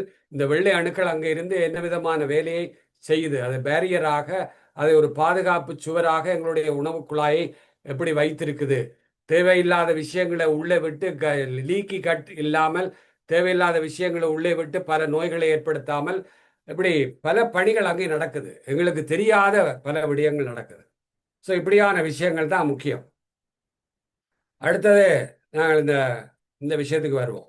இந்த கிரெல்லின் அப்படிங்கிறது லெப்டின் அப்படிங்கிற விஷயம். இது என்ன செய்யுது? இதை நாங்கள் இதுக்கு முதல் ஹங்கர் ஹோமோன் இதை பற்றி பார்ப்போம். இந்த ஹங்கர் ஹோமோன் அப்படிங்கிறது முக்கியமாக இந்த லெப்டின் அப்படிங்கிற இந்த ஹோமோன், சாரி இந்த கிரெல்லின் அப்படிங்கிற ஹோமோன், இதை பசி ஹோமோன் அப்படின்னு நாங்கள் சொல்லுகிறோம். பசி ஹோமோன் என்று அழைக்கப்படும் கிரெல்லின் முதன்மையாக வயிற்றால் உற்பத்தி செய்யப்படும் ஒரு பெப்டைட் ஹோமோன். இது மூளைக்கு ஹைப்போதலாமஸ் பசியை, இப்போ என்னதுன்னா வயிற்றுல அல்லது குடல்ல எந்த விதமான உணவும் இல்லை, இப்போ கொஞ்சம் பசி உணர்வை ஏற்படுத்துறதுக்குரிய ஒரு ஹோமோன் தான் இந்த கிரெல்லின் அப்படிங்கிற ஹோமோன். இது நேரடியாக இந்த அமைப்பு மூலம், நான் முதல்ல காட்டின இந்த அமைப்பு மூலம் மூளைக்கு தகவல்களை கொடுக்குது. மூளைக்கு தகவல்களை கொடுத்த உடனே மூளை என்ன செய்யுதுன்னா ஒரு பசி உணர்வை தூண்டும். பசி சாப்பிட வேணும் அப்படிங்கிற ஒரு உணர்வை எங்களுக்கு ஏற்படுத்தும். அப்ப இது ஒரு முக்கியமான விஷயம். அடுத்தது ரெண்டாவது லெப்டின் அப்படிங்கிறது. இது ரெண்டுக்கும் இடையான ஒரு சிக்கல் வரப்போது. அதுதான் நீங்க வடிவா கவனிக்க வேணும். இந்த கிரெல்லின் பசியை தூண்டும், லெப்டின் சாப்பிடுறது போதும்பா, இனி அதுக்கு மேல சாப்பிடாதீங்க அப்படின்னு சொல்லும். இது சாட்டிஸ்ஃபேக்டரி அல்லது சாட்டைட்ரி ஹோமோன் அப்படின்னு சொல்றது. இதை பசியை குறைக்குது. அப்பிடைட் பசியை குறைச்சு இனி சாப்பிடாத போதும், இதுவரைக்கும் வந்தது போதும் அப்படிங்கிற ஒரு உணர்வை ஏற்படுத்தக்கூடிய ஒரு ஹோமோன். பாருங்க, இந்த இரண்டு விதமான இந்த ஹோமோன்களுக்கு இடையான ஒரு சமநிலை யாராருக்கு இல்லையோ அவர்கள் நோயாளிகள். அப்ப அதிக உடல் பருமன் அதிகமாகும், பலவிதமான பிரச்சனைகள் வரும். ஸோ இந்த இரண்டுக்கும் இடையான, அதான் சாப்பிடும் பசித்த போது உணவில் கை வைப்பவனும் பசி தீர முதல் உணவிலிருந்து கை எடுப்பவன், இந்த ரெண்டு ஹோமோன்ஸ் சரியான பேலன்ஸில் நீங்கள் வச்சிருந்தீங்கன்னா you are healthy, we are healthy. அடுத்த இன்னொரு இதைத்தான் நான் சொன்னேன், லெப்டின் என்பது இது குடலுக்குள்ள இருக்கிற கொழுப்பு கலங்கள்லையும் உடல்ல இருக்கிற கொழுப்பு கலங்கள்லையும் இருந்து வரக்கூடிய ஒரு அடிப்போசைட் ஹோமோன் அப்படின்னு சொல்லுவோம். இதான் என்ன செய்யணும், இதுவும் ஹைப்போதலாமஸ் மூளையில பசி உணர்வை தூண்டுகிற அந்த இடத்துல இருந்து அதுக்கு ஒரு உணர்வுகளை ஏற்படுத்தி அங்க ஒரு மெசேஜை கொடுத்து பசி போதும் என்ற பசியை இப்ப நிப்பாட்டு, சாப்பிட்டது போதும் அப்படிங்கிற ஒரு உணர்வை கொடுக்கக்கூடிய ஒரு ஹோமோன் அப்படின்னு பார்த்தோம். அடுத்தது இந்த இன்கிரிட்டின் அப்படிங்கிற ஹோமோன். இது ஒரு குளுக்காகோன் லைக் பெப்ட், அதை ஜிஎல்பி அப்படின்னு சொல்லுவாங்க. இந்த ஜிஎல்பி எங்க இருக்குன்னா உணவு, நான் சொன்ன இந்த லேயர்ல இருக்குது. எந்த லேயர்லன்னா இந்த உணவு இந்த இடத்துல இருக்குது. இந்த உணவு குழாயினுடைய உள் மென்சவ்வில் இருக்கக்கூடிய ஒரு சுரப்பு இன்கிரிட்டின் அப்படிங்கிறது. இவர் தான் முக்கியமான ஆள். இவர் முக்கியமான ஆள் அப்படின்னா இவர் தான் உணவுக்கு பிறகு வெளியாகும் குடல் பெறப்பட்ட பெப்டைட்டுகள் ஆகும். அவை இன்சுலின் சுரப்பை அதிகரிப்பதன் மூலம், குளுக்காகோனை குறைப்பதன் மூலமும், இரைப்பை காலியாவதை மெதுவாக்குவதன் மூலமும் எங்களுக்கு ஒரு திருப்தியை அளிக்கக்கூடிய ஒரு ஹோமோன். இந்த ஹோமோன் யாராருக்கெல்லாம் குறைஞ்சிருக்குதோ, இந்த ஹோமோன் யாராருக்கெல்லாம் மிக குறைவாக இருக்குதோ அவர்களுக்கெல்லாம் அதிகமாக இன்னைக்கு டயபெட்டிக்கு இந்த ஹோமோன் ஒரு முக்கியமான காரணமா இருக்குது அப்படின்னு சொல்றாங்க. இந்த இன்கிரிட்டின் யாருக்கெல்லாம் மிக குறைவாக சுரக்குதோ அவர்களுக்கு பலவிதமான நோய்கள்ல, முக்கியமாக டயபெட்டிக்கு இது ஒரு முக்கியமான ஒரு ஹோமோன். அப்ப பசி உணர்வை தூண்டிக்கொண்டே, இது குறைஞ்சதுன்னா பசி உணர்வு அதிகமாகும், இது அதிகமாச்சுன்னா பசி உணர்வு குறையும். இப்ப விளங்கு உங்களுக்கு ரெண்டுக்குமான ஒரு விஷயம். இந்த லெப்டினும் இந்த இன்கிரிட்டின், இதுல இன்கிரிட்டின் ரொம்ப முக்கியமானது. இதை நம்பித்தான் இந்த இன்சுலினும் வந்து செயல்படுது. ஸோ இப்படியான ஒரு ஒரு விஷயம். அப்ப இதை எப்படி வந்து இந்த லெவலை, இந்த இன்கிரிட்டினுடைய லெவலை வந்து அதிகப்படுத்தி வச்சிருக்கிறது. அதுதான் நாங்கள் சொல்ற இந்த சாப்பாடுகள், இந்த முக்கியமான விஷயங்கள். இதுதான் நான் சொன்ன இந்த நோபல் பரிசு பெற்ற ஒரு ஆய்வு. என்ன ஆய்வுன்னா, இந்த டி ரெகுலேட்டட் செல்ஸ் அப்படின்னு பீஸ் கீப்பர்ஸ்ன்னு போட்டிருக்காங்க. எங்களுடைய நோய் எதிர்ப்பு ஆற்றல்ல இருக்கக்கூடிய பீஸ் கீப்பர்ஸ். இவையெல்லாம் வந்து முழுமையாக சரியான முறையில் இந்த குடலுடைய உள்பகுதியில் செயல்படும். இவையெல்லாம் செயல்படுவதற்கு யார் யார் வேணும்? திரும்ப திரும்ப நான் சொல்றது, எங்களுடைய நல்ல உணவும் சரியான உணவும், இந்த மைக்ரோபயோம் கிருமிகள், குடல்ல இருக்கக்கூடிய கிருமிகளை, நல்ல மைக்ரோபயோம்ஸை யார் யார் பத்திரமா நாங்கள் பாதுகாத்து வச்சிருக்கிறோமோ, அப்ப அது சரியா இருந்தால் இவை ஒழுங்கா இருப்பினும். இவை ஒழுங்கா இருந்தால் அந்த அந்த சுரப்புகள் நான் சொன்ன அந்த லெப்டின், கிரெல்லின், இன்னொன்று வந்து இன்கிரிட்டின், இது மூணும் சரியான முறையில் செயல்படுவிடும். அப்போ உடற்பருமன் வருவதற்கும், டயபெட்டிக் வருவதற்கும், கொழுப்பு அங்கே போய் ரத்தத்தில் அதிகமாக சேருவதற்கும் இப்போ யார் யாரெல்லாம் பொறுப்பு அப்படின்னு உங்களுக்கு தெரிஞ்சிருச்சு. ஓரளவுக்கு ஒரு ஐடியா வந்துட்டது. ஸோ அப்போ எங்களுடைய உணவு முறைகளில் நாங்கள் மிகவும் கவனமாக இருக்க வேண்டும். அப்போ என்ன விதமான உணவு இந்த எங்களுடைய மனித ஆரோக்கியத்துக்கும் அல்லது எங்களுடைய பெரும்பாலானவையை நாங்கள் எங்களுடைய குடலினுடைய அமைப்பு, வாயினுடைய அமைப்பு, பல்லினுடைய அமைப்பு, இதெல்லாம் பார்த்தீங்கன்னா எப்பவுமே வந்து அதிகமாக 90% நாங்கள் தாவர உணவுகளை தான், தாவர உணவுகளுக்குரிய உணவு தொகை தான் இது. ஏன்னா பரிணாம வளர்ச்சியில்னா எவல்யூஷனில் வந்து, ஆமாம், குரங்குகள் வந்து எங்கேயுமே மாமிசங்கள் சாப்பிட்றது இல்லை. மனித குரங்குகள் மாமிசங்கள் சாப்பிட்ற மனித குரங்குகள் இல்லை. சும்மா பூச்சி அது சின்ன சின்னதை பிடிச்சி சாப்பிடுமே தவிர, அப்போ எங்களுடைய குடல் அமைப்பு எங்கேருந்து நாங்கள் வந்தோமோ அந்த குடல் அமைப்பு முழுவதும், எங்களுடைய குடல் அமைப்பு நாயை போலவோ, ஓநாயை போலவோ, சிங்கம் போலவோ, புலியை போலவோ இல்லை.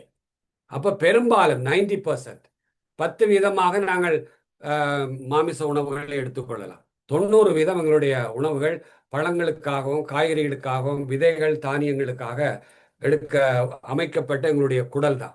ஸோ அந்த அமைப்புகளையும் தாண்டி, இயற்கையான முறையை தாண்டி நாங்கள் செயற்கைக்கு என்றைக்கு மாறணுமோ அன்னைக்கு இவ்வளவு நான் சொல்லக்கூடிய 20 மில்லியன் ஒவ்வொரு வருஷமும் சாகிற, 30 மில்லியன் ஒவ்வொரு ஆண்டும் சாகிற நோய்கள், 19.5 மில்லியன் ஒவ்வொரு ஆண்டும் சாகிற மாரடைப்பு நோய்கள், இதெல்லாம் இன்றைக்கு அதிகமானதுக்கு காரணம் எங்களுடைய உணவு முறைகளும் இந்த குடலினுடைய உள் பராமரிப்பு சரியாக இல்லை அப்படிங்கிறதா முக்கியம்.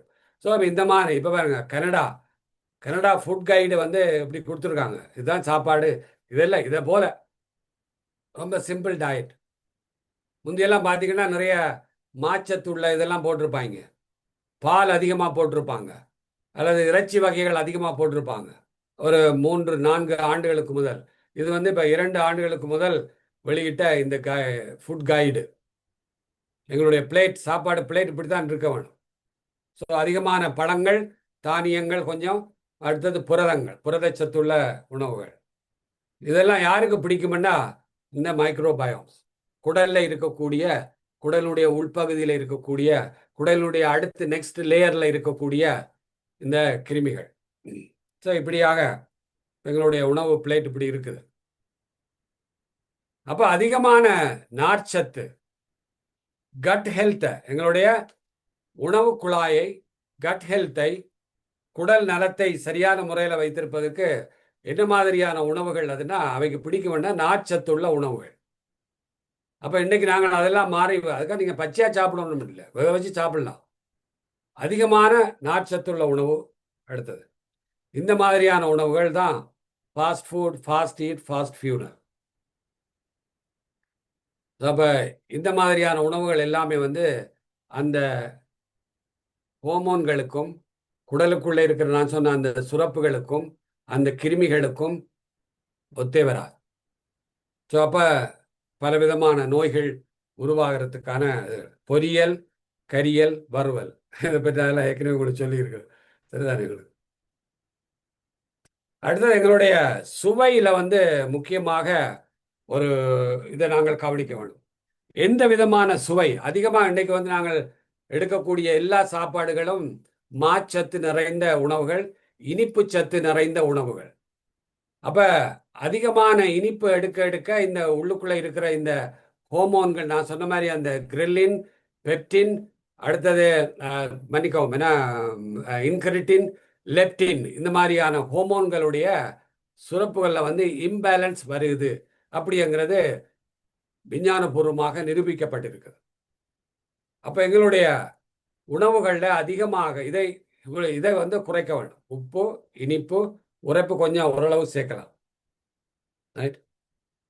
ஏன் இந்த மாதிரியான விஷயங்கள் எல்லாம் வந்து இன்னும் ஒரு சில விஷயங்கள் நான் சொல்ல போறேன், ரொம்ப ஆச்சரியமா இருக்கும்.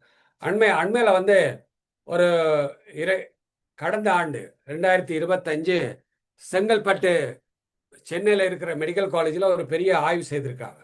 அந்த ஆய்வினுடைய கிட்டத்தட்ட கேஸ்ட்ரோஎன்ட்ராலஜி டிபார்ட்மெண்ட்ல 15 மருத்துவர்கள், 15 டாக்டர்ஸ் சேர்ந்து செய்த ஆய்வு. 15 எல்லாருமே வந்து 15 பேரும் கேஸ்ட்ரோஎன்ட்ராலஜி டாக்டர் ஸ்பெஷலிஸ்ட்.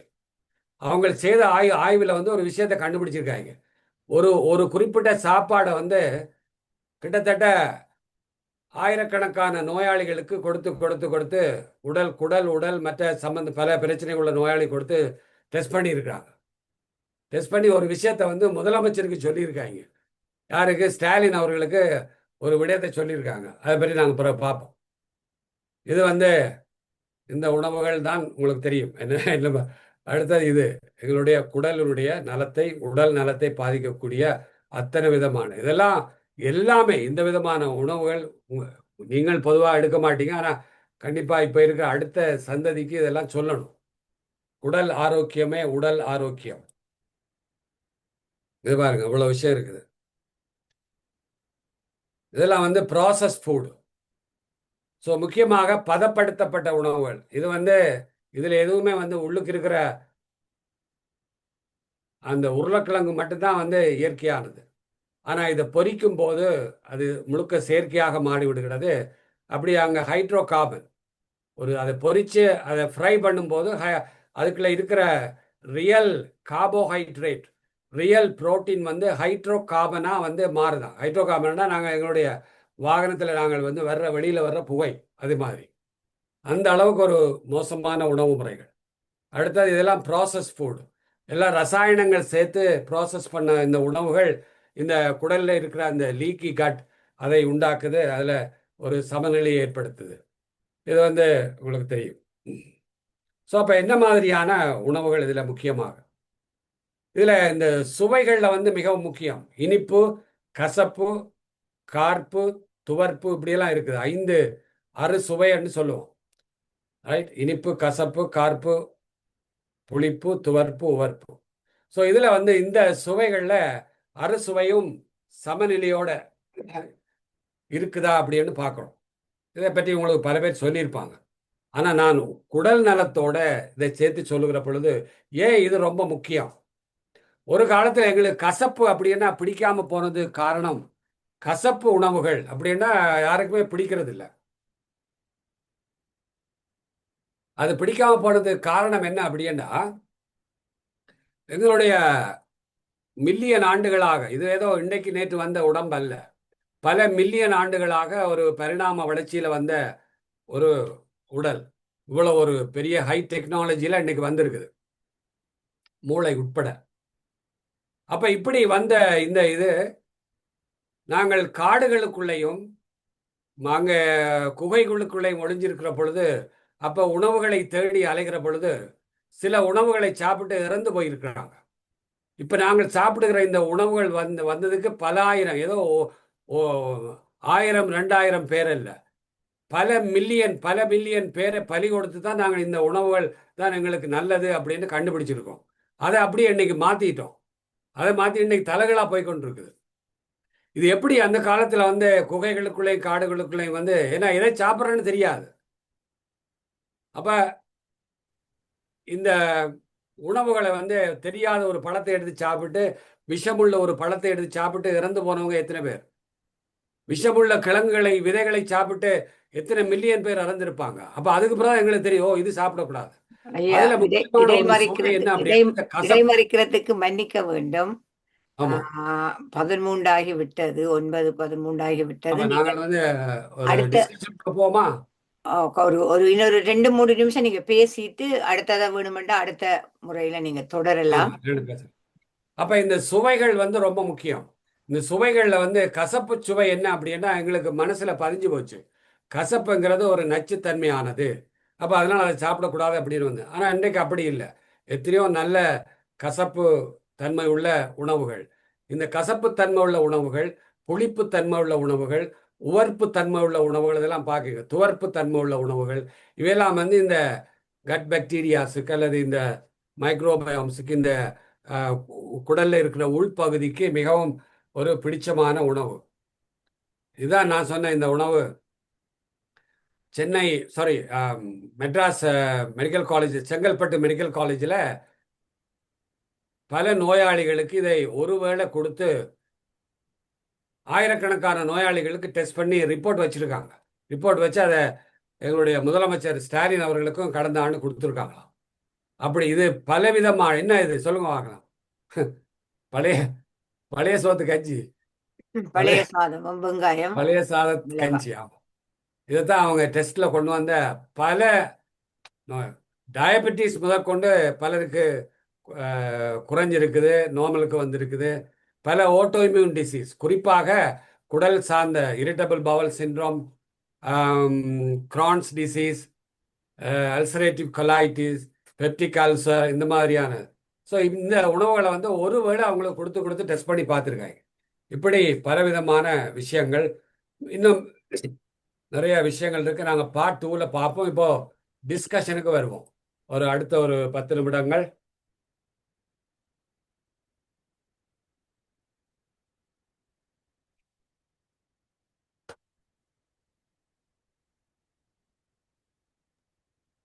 சரியா சார்? ஆமா, உங்களுடைய பேச்சை நாங்கள் அனைவரும் மகிழ்ச்சியோடு கேட்டுக்கொண்டிருந்தோம். 72 பேர் இந்த தளத்தில் இணைந்திருந்தார்கள். நல்ல அழகான ஒரு விடயமாக நீங்கள் அதை இங்கே எங்களுக்கு தந்திருக்கிறீர்கள். நேரம் போதாததால் நான் சொல்ல வேண்டி வந்தது. சொல்ல முடியாமல் தான் இருந்தேன். இருந்தாலும் சொல்லி ஆக வேண்டும் என்பதற்காக சொல்லிவிட்டேன்.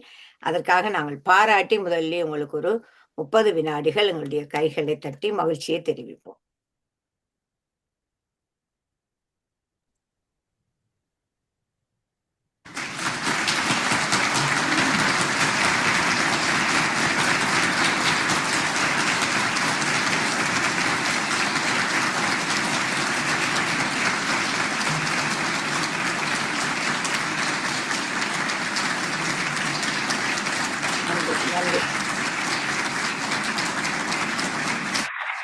நன்றி, அனைவருக்கும் நன்றி. வரதாம்மா, நான் உங்களை விடுவேன். நீங்க கையை கீழே இறக்குங்கோ, நான் உங்களை தருவேன், இடம் தருவேன். கையை இறக்குங்கோ, கட்டாயம் தருவேன். நன்றி அம்மா. நீண்ட நாட்களுக்கு பிறகு எங்களுடைய அருந்ததி அம்மா, சிறிஸ்கந்தராஜ் ஐயா இருவரும் இன்று பிரசன்னமாகி இருக்கின்றார்கள். இதற்கு முன்னரும் வந்தவர்கள் தான். என்றாலும் அவர்களை நான் இந்த தளத்தின் சார்பில அன்போடு அனைவர் சார்பிலையும் வரவேற்று கொண்டு, இப்பொழுது அருந்ததி அம்மா நீண்ட நாட்களாக அவருடைய ஒலி எங்களுடைய காதுகள்ல விழவில்லை. ஆகவே அவ இந்த முதலாவது கருத்தை அவ கூறும்படி அழைக்கின்றேன். அனைவருக்கும் வணக்கம். மிக்க நன்றி மோகன் மாஸ்டர். அனைவருக்கும் வணக்கம். டாக்டர் போல் அவர்களை நாங்களும் 2 மாசத்துக்கு பிறகு சந்திப்பதில் மிகவும் மகிழ்ச்சியாக இருக்கின்றது. மிகவும் பற்றி நீங்க மிகவும் சிறப்பாக பேசியிருந்தீர்கள். என்ன மாதிரி வருது, என்னத்தாலே என்றெல்லாம். எனக்கு கேள்வி ஒன்று இல்லை. ஏனென்றால் பல பேர் கை வைத்திருக்கிறார்கள் கேள்விகள். நம்முடைய கேள்விகள் கேட்கக்கூடிய ஆட்களை விடுவோம். மிக்க நன்றி, அருமையான பேச்சு. மிச்சத்தை தொடருமாறு அடுத்த முறை கேட்டுக்கொள்கின்றோம். நன்றி. நன்றி. நேற்று முந்த நாள் வந்து எங்களுடைய சாரா மற்றும் எங்களுடைய மாஸ்டர் இவர் அவர்கள் நல்லா இருந்தது. அவங்களுடைய இதோட நான் நினைச்சேன், என்னோட பேச்சோட தொடர்புடைய விஷயம்தான். அதில் நான் நிறைய விஷயங்களை கூறியிருந்தீர்கள். நன்றி பாபு மாஸ்டர். நன்றி, நன்றி ஐயா. அடுத்து வரதா அம்மா? நீங்க பேசுங்க. அன்மியூட் பண்ணிட்டேன்னு பேசுங்க. எல்லோருக்கும் வணக்கம், சிறப்பான வணக்கம் டாக்டர் பால் ஜோசப். உங்களுக்கு இன்றைய நாளிலே நீங்கள் கூறிய விவரங்கள் அனைத்தும் மிக துல்லியமாக எங்களுக்கு விளக்கமாக இருந்தது. அது விஞ்ஞான ரீதியாக விளக்கினீர்கள். அந்த சமயத்திலே எனக்கு ஒரு நினைப்பு வந்தது. எவ்வளவு தூரம் இந்த உணவு பழக்கத்தை கொண்டு வந்து கடைசியாக மரக்கறி உணவிலே சேர்த்து விட்டீர்கள். அந்த சமயத்திலே இந்த பிரபஞ்சம் எங்களை படைத்து மனிதர்களாக்கி எவ்வாறு எங்கள் உணவு பழக்கங்களையும் சீர்திருத்தி கொண்டு போகக்கூடிய முறையிலே கொண்டு வந்து இன்றைக்கு ஆன்மீக ரீதியாக கொலையே செய்யாமல், அதாவது மற்ற உயிர்களை கொல்லாமல் நாங்கள் எப்படி வாழலாம், வாழ்ந்து பயன்பெறலாம் என்று காட்டியிருக்கிறது. அந்த தத்துவத்தை இன்றைக்கு நீங்கள் மிக விளக்கமாக தந்தீர்கள். நன்றி.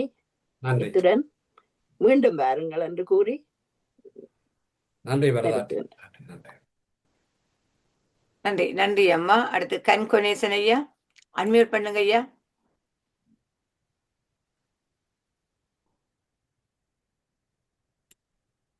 அன்மியூட் பண்ணுங்க. நன்றி அம்மா. இமைப்பொழுதும் என் நெஞ்சில் நீங்காதான் தாழ்வாழ்க. ஐயா, உங்களது பேச்சு அருமையில் அருமையில் அருமையில் அருமை. உங்களை வாழ்த்துகிறேன், வணங்குகின்றேன், மகிழ்கின்றேன். ஆங்கிலத்தில் கூறுவார்கள் as the food so the mind. நீங்கள் அதை கூறியிருக்கிறீர்கள் வேறு விதமாக. எமது உணவுதான் எமது மனதை கட்டுப்படுத்துகிறது என்றது ஆங்கில பழமொழி. as the food so the mind. நமது உடல் நலத்தில் குடலின் பங்கு மிகவும் முக்கியமானது. நாம் சாப்பிடும் உணவு முதலில் செரிமானமாகி அதன் மூலம் உடலுக்கு தேவையான சக்தி கிடைக்கின்றது. குடல் ஆரோக்கியமாக இருந்தால் உடலும் ஆரோக்கியமாக இருக்கும் என்பதை எமது வள்ளுவர், நீங்கள் கூறினீர்களோ தெரியவில்லை, நான் இடையில் வந்தபடியால், மருந்தென வேண்டாவாம் யாக்கைக்கு அருந்தியது அற்றது போற்றியுனின். இதன் பொருள், நம்முடைய உடலுக்கு ஏற்ற உணவை அளவோடு சாப்பிட்டால் மருந்தே தேவையில்லை என்று வள்ளுவர் கூறுகின்றார். ஔவையார் இன்னும் ஒருபடி மேல் சென்று, ஒரு நாள் உணவை ஒளி என்றால் ஒளியாய், இரு நாளைக்கு ஏழென்றாய் ஏழாய், ஒரு நாளும் என் நோவு அறியா இடும்பை கூர் என் வயிறே உன்னோடு வாழ்தல் அரிது. துன்பம் தந்திடும் எனது வயிறே, அது வைத்து பேசுவார். துன்பம் தந்திடும் என் வயிறே, ஒரு நாள் உணவை விட்டு விடுகின்றால் விட மறுக்கிறாய், இரு நாளைக்கு சேர்த்து சாப்பிடு என்றாலும் அதுக்கு மாட்டேன் என்று சொல்கிறாய். என்னுடைய துன்பத்தை நீ ஒரு நாளும் அறிய மாட்டாயா, உன்னோடு வாழ்வது பெரும் தொல்லையாக இருக்கிறது என்று ஒரு சாக்காஸ்டிகாக ஔவையார் கூறுகின்றார். நீங்கள் அந்த அரசுவியை பற்றி கூறியதை நான் மேலும் ஒரு சிறு சிறு விடிவு கொடுத்துட்டு ஒரு கேள்வி கேட்க உள்ளேன் ஐயா. எமது பண்டிய தமிழர்கள் நீங்கள் கூறியது மாதிரி அரசுவையாகிய இனிப்பு, கசப்பு, புளிப்பு, கார்ப்பு, உவர்ப்பு, துவர்ப்பு என்று கூறினீர்கள். அது மட்டுமல்ல, அதை 4 விதமாக சாப்பிட்டார்களாம். ஒன்றை சொல்லுவார்கள் உண்ணுதல், தின்னுதல், பருகுதல், நக்குதல். உண்ணுதல் என்றா சோத்த உண்ணுத வேணும், தின்னுதல் என்றா முறுக்க தின்ன வேண்டும், பருகுதல் என்றா இரசத்தை பருக வேண்டும், நக்குதல் என்றா பாயசத்தை நக்க வேண்டும். அப்ப கிட்டத்தட்ட 6 தர 4 24 விதமான சாப்பாடுகளை அவர் சாப்பிட்டார்கள். அது சரியானதா என்றது ஒரு கேள்வி ஐயா, முதற் கேள்வி. 2வது, இக்காலத்தில் எங்களது உடம்பு பருமனை குறைப்பதற்காக ஊசிகள் மற்றது குளிகள் எல்லாம் போடுகிறார்கள். அது உவர்ப்பானதா, சரியானதா, அதுல சைடு எஃபெக்ட்ஸ் இருக்கின்றதா? இதுதான் கேள்வி. முதலாவது கேள்வியை பற்றி நாங்கள் அடுத்த பார்ட் 2ல பார்க்க போறோம். அப்ப நான் உங்களுக்கு விளக்கமாக சொல்லுகிறேன். அதை விடுங்க. இரண்டாவது, உடல் பருமனை குறைப்பதற்காக நீங்க எந்த இயற்கை தவிர எந்த மருத்துவ முறை, எந்த வைத்திய முறை எடுத்தாலும் அது தவறு தவறு தவறு. உடலை நான் சொன்ன மாதிரி முதல்ல எல்லா விஷயங்களும் அதிலே வந்துடுது என்னுடைய உரையிலேயே. ஏன் உடல் பருமன் கூடுகிறது அப்படிங்கிறதுக்கு அந்த குடல் நலம் சரியில்லை, அல்லது உடல் நலம் இல்லை, குடல் நலம்.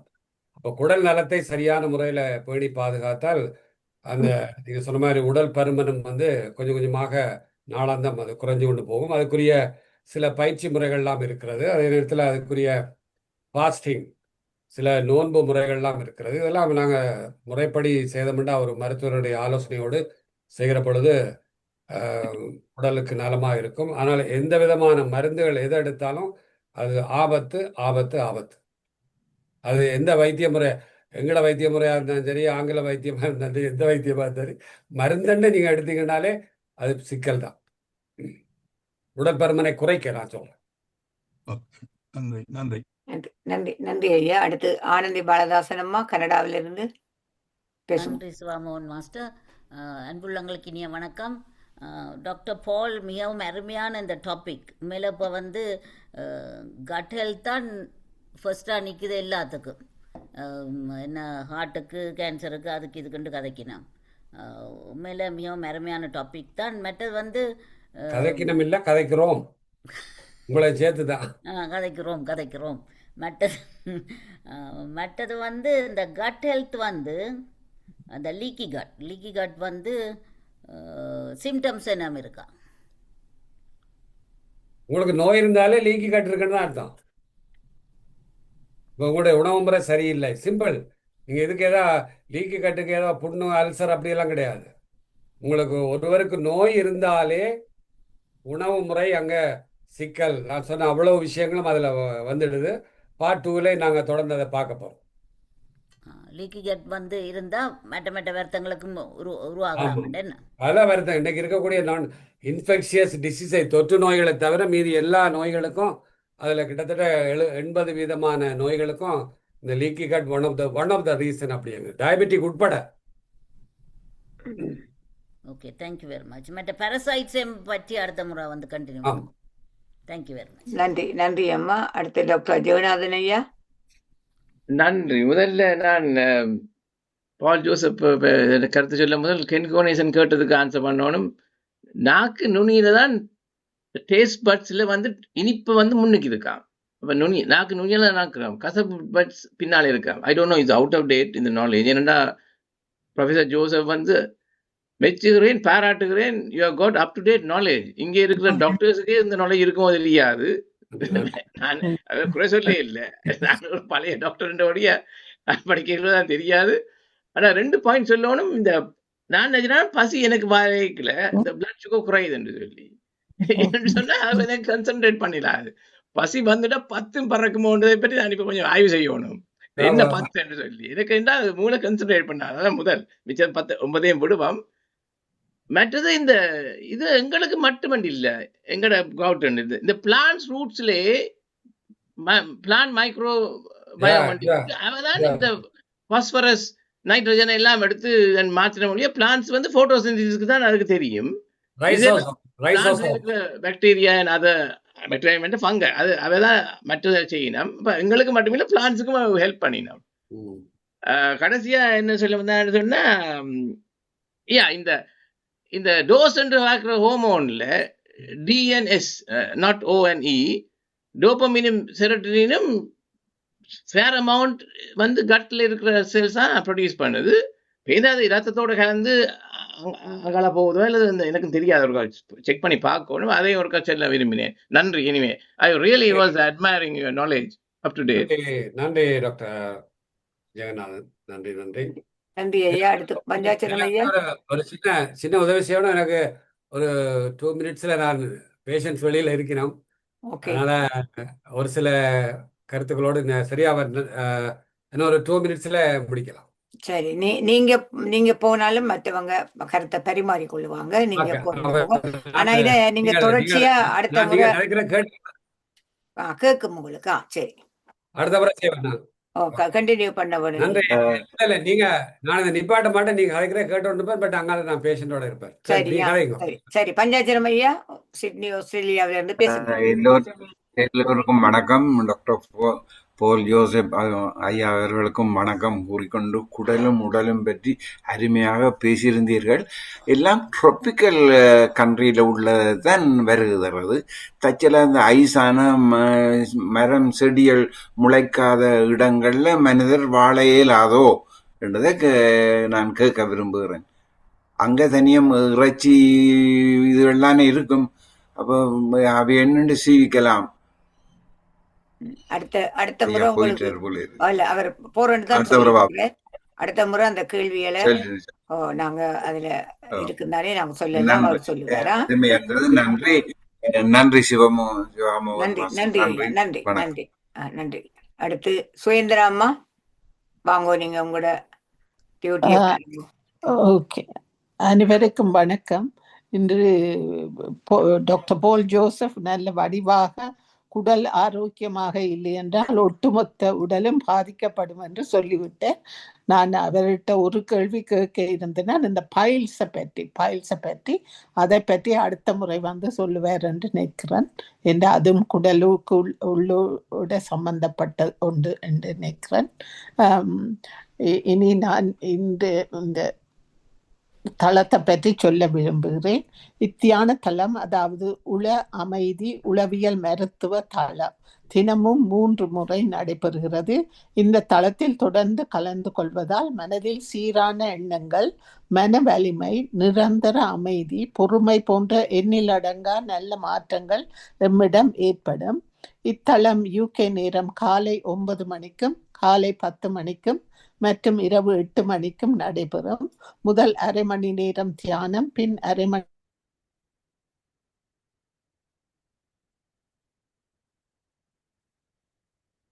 பதில் இடம்பெறும். மற்ற நாடுகளில் உள்ளவர்கள் UK நேரப்படி இணையுமாறு அன்புடன் அழைக்கின்றோம். நாளைய நிகழ்ச்சி நிரல்: நாளை UK நேரம் 9 மணிக்கு தியானம், 9:15க்கு சேரோபிக், JPMR டெக்னிக்ஸ், யோகா நடைபெறும். 10 மணிக்கு தியானம் நடைபெறும். 11 மணிக்கு இந்தியாவிலிருந்து Sunanda Ravi master meta cognition, சுய அறிதிறன் என்ற தலைப்பில் பேச வருகிறார். இரவு 8 மணிக்கு தியானம். 8:30க்கு UKயில் இருந்து பூனம் சர்மா மாஸ்டர் சாய் யோகா மைண்ட்ஃபுல்னஸ் சொல்லித்தர வருகிறார். நீங்கள் எல்லோரும் இத்தலத்தில் கலந்து இத்தலத்தை சிறப்பிக்குமாறு அன்புடன் அழைக்கின்றோம். chat பாக்ஸையும் வாசி விடுறேன். Kamala Arunachalam, very valuable information, thank you. Kala Mahalingam, Canada, Thanks, your valuable speech, excellent, very good, congratulations master, come again, வாழ்க வளமுடன். Kalaivani, Germany, excellent talk, very useful talk, much appreciated, thank you very much Dr. Paul. Radhe master, thank you Dr. Paul master for an excellent talk. Please can you explain a little more about the incretin and the reason why it is low in some people, and it's relevant in diabetics. It would be greatly appreciated. Meenambigai Selvaraja, மிக்க நன்றி doctor பால் ஐயா, மிகவும் முக்கியமான ஆலோசனைகள் கூறியிருக்கிறீர்கள். மீண்டும் மெய்தியை கூறுமாறு கேட்டுக்கொள்கிறேன். இத்துடன் chat box முடிவடைகிறது.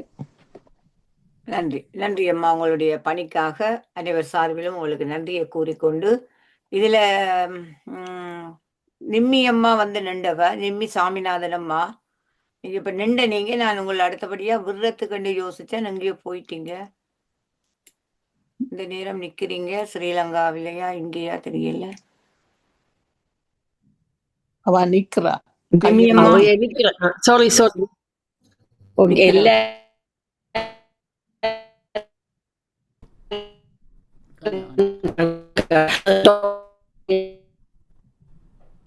போல இருக்கு. நெட்வொர்க் வேலை செய்யல, சரியா இல்ல. நிம்மியம்மா ஒருக்கா கொஞ்சம் நின்று பாப்பா. இல்ல கேக்குதுல, இழுத்து வர்ற மாதிரி இது கொண்டு விளங்க இல்ல. அப்ப கொஞ்சம் நிக்கிறீங்களா? இல்லாட்டி நீங்க திருப்பிட்டு போயிட்டு ஒருக்கா ஜாயின் பண்ணாலே நான் தருவேன், இடம் தருவேன், வாங்கும் பட்டாக்களை விடுறேன். சரியா அம்மா? அடுத்து பாபு சண்முகநாதன் ஐயா, நீங்க பேசுங்க. வரட்டும், அவட அது கொஞ்சம் சத்தம் இல்லாம இருக்கு, நீங்க பேசுங்க. நன்றி சுவாமி. அனைவருக்கும் வணக்கம். போல் மாஸ்டர், நீங்கள் ஒரு சிறப்பான ஒரு பேச்சை தந்திருந்தீர்கள். நிறைய விஷயங்கள், புதிய விஷயங்களை அறியக்கூடியதா உங்கள் பேச்சிலிருந்து என்று தெரிந்து கொண்டேன். 2 விஷயங்களை மாத்திரம் கூறுகின்றேன். ஒன்று அந்த பசி ஹோமோன், அதை விட இன்னொரு ஹோமோன் அந்த பசியை உனக்கு போதும் என்று சொல்லுற ஒரு ஹோமோன். ரெண்டுமே அப்படி வேலை செய்வது என்று நினைக்க நன்றாகத்தான் இருக்கிறது. இல்லாவிட்டால் நாங்கள் எல்லோரும் என்ன மாதிரி இருப்போங்க தெரியவில்லை. 2வது விஷயம், அந்த சிறுகுடல்ல ஒவ்வொரு அடிக்கும் ஒவ்வொரு ஹோமன்கள் வேலை செய்வதாகவும் பல்வேறு ஹோமங்கள் இருப்பதாகவும் அவையெல்லாம் ஒவ்வொரு வேலை செய்வதாகவும் கூறியிருந்தது. அதுவும் ஒரு புதிய விஷயமா இருந்தது. இதை கேட்கின்ற பொழுது, நாங்கள் உணவில் கை வைக்கும் பொழுது நாங்கள் பல தடவைகள் யோசிக்க வேண்டி இருக்கின்றது.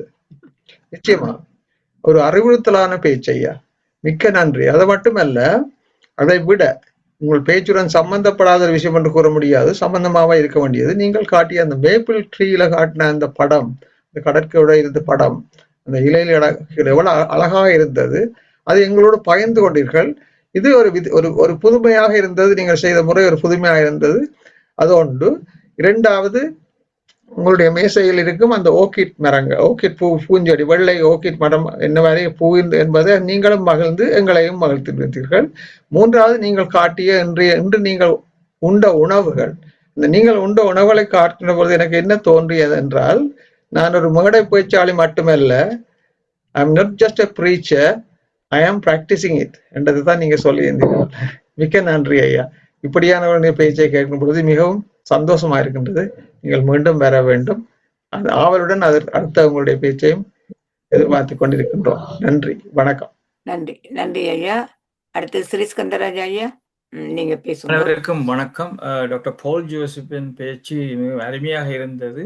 ஆனா அவர் ஒரு அரை மணித்தியாலம் பேசுறதுக்கு செய்திருக்கலாம் என்றார். கன விஷயங்களை எல்லாத்தையும் ஒரு 45 மினிட்ஸுக்குள்ள போட்டு திணிச்சு கொஞ்சம் கஷ்டப்படுத்தி போட்டார். நல்ல பேச்சு. ஆனா அவர் கொஞ்சம் விட்டு பேசினா நல்லா இருக்கும். முழுக்க பேச தேவையில்லை.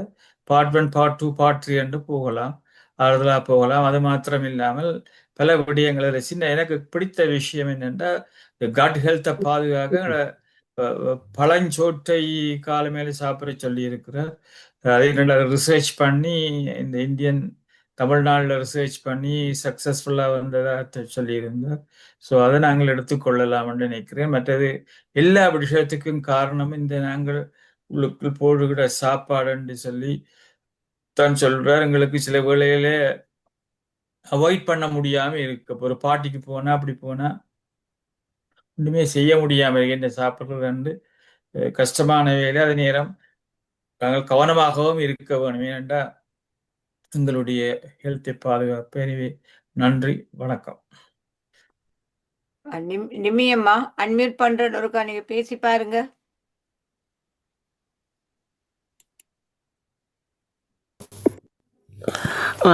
இப்ப கேக்குதா? கேக்குது, பேசுங்க. எல்லாருக்கும் நன்றி. எல்லாரையும் பார்க்க சந்தோஷமா.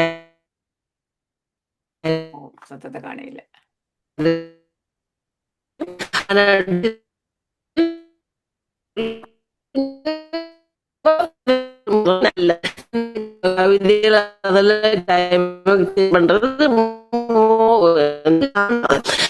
மட்டும் கேட்டு நாங்க கூட அவளோட கலந்து கொள்ளலாம் என்ற ஒரு கேள்வி.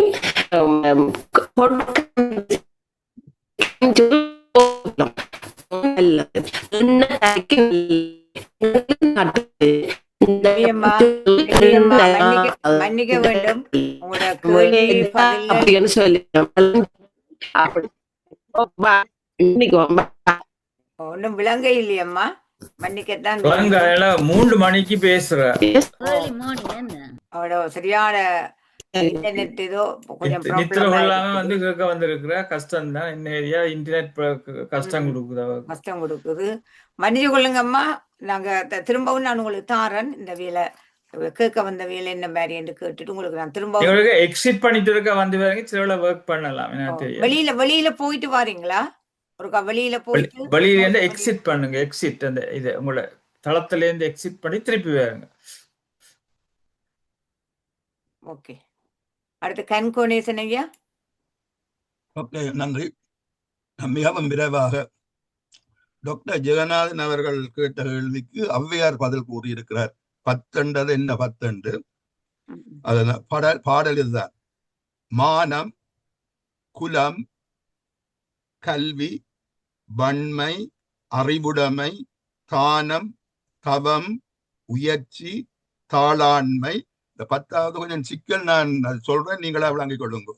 தேனின் கசிவு கசிவந்த சொல்லியரால் மேல் காமுறுதல். காமுறுதல் இருக்குது ஆங்கிலம் லஸ்ட். 10 பசி வந்திட பறந்திடும் என்று நான் சொல்லவில்லை, ஔவையார் சொல்லுகிறார்.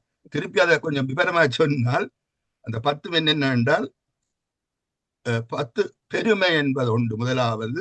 2வது குடும்ப மேன்மை. சிலாக்கள் பெருமையா கதப்பினம், அவைக்கு பசி வந்தால் அந்த பெருமை பறந்துடும், பெருமை கூற இயலாது. குடும்ப மேன், எங்கட விட்டவை யார் இருக்கணும் என்று சொல்றவைக்கு பசி வந்தால் அது பறந்துடும். பசிமேன், அந்த குடும்ப மேன்மை. கல்வி, நான் படிச்சேனான் என்னை பற்றி உனக்கு தெரியுமோ என்றவை சொல்லுவினம், பசி வந்தா அது பறந்துடும். அழகு, நான் தான் பியூட்டிஃபுல் பர்சன் என்றவர், பசி வந்தா அந்த அழகை பறந்துடும். அறிவுடைமை, அறிவுள்ளவர்களுக்கும் பசி வந்த அறிவுடைமை பறந்துடும். ஈகை, கொடுப்பவர்களுக்கே பறந்துடும்.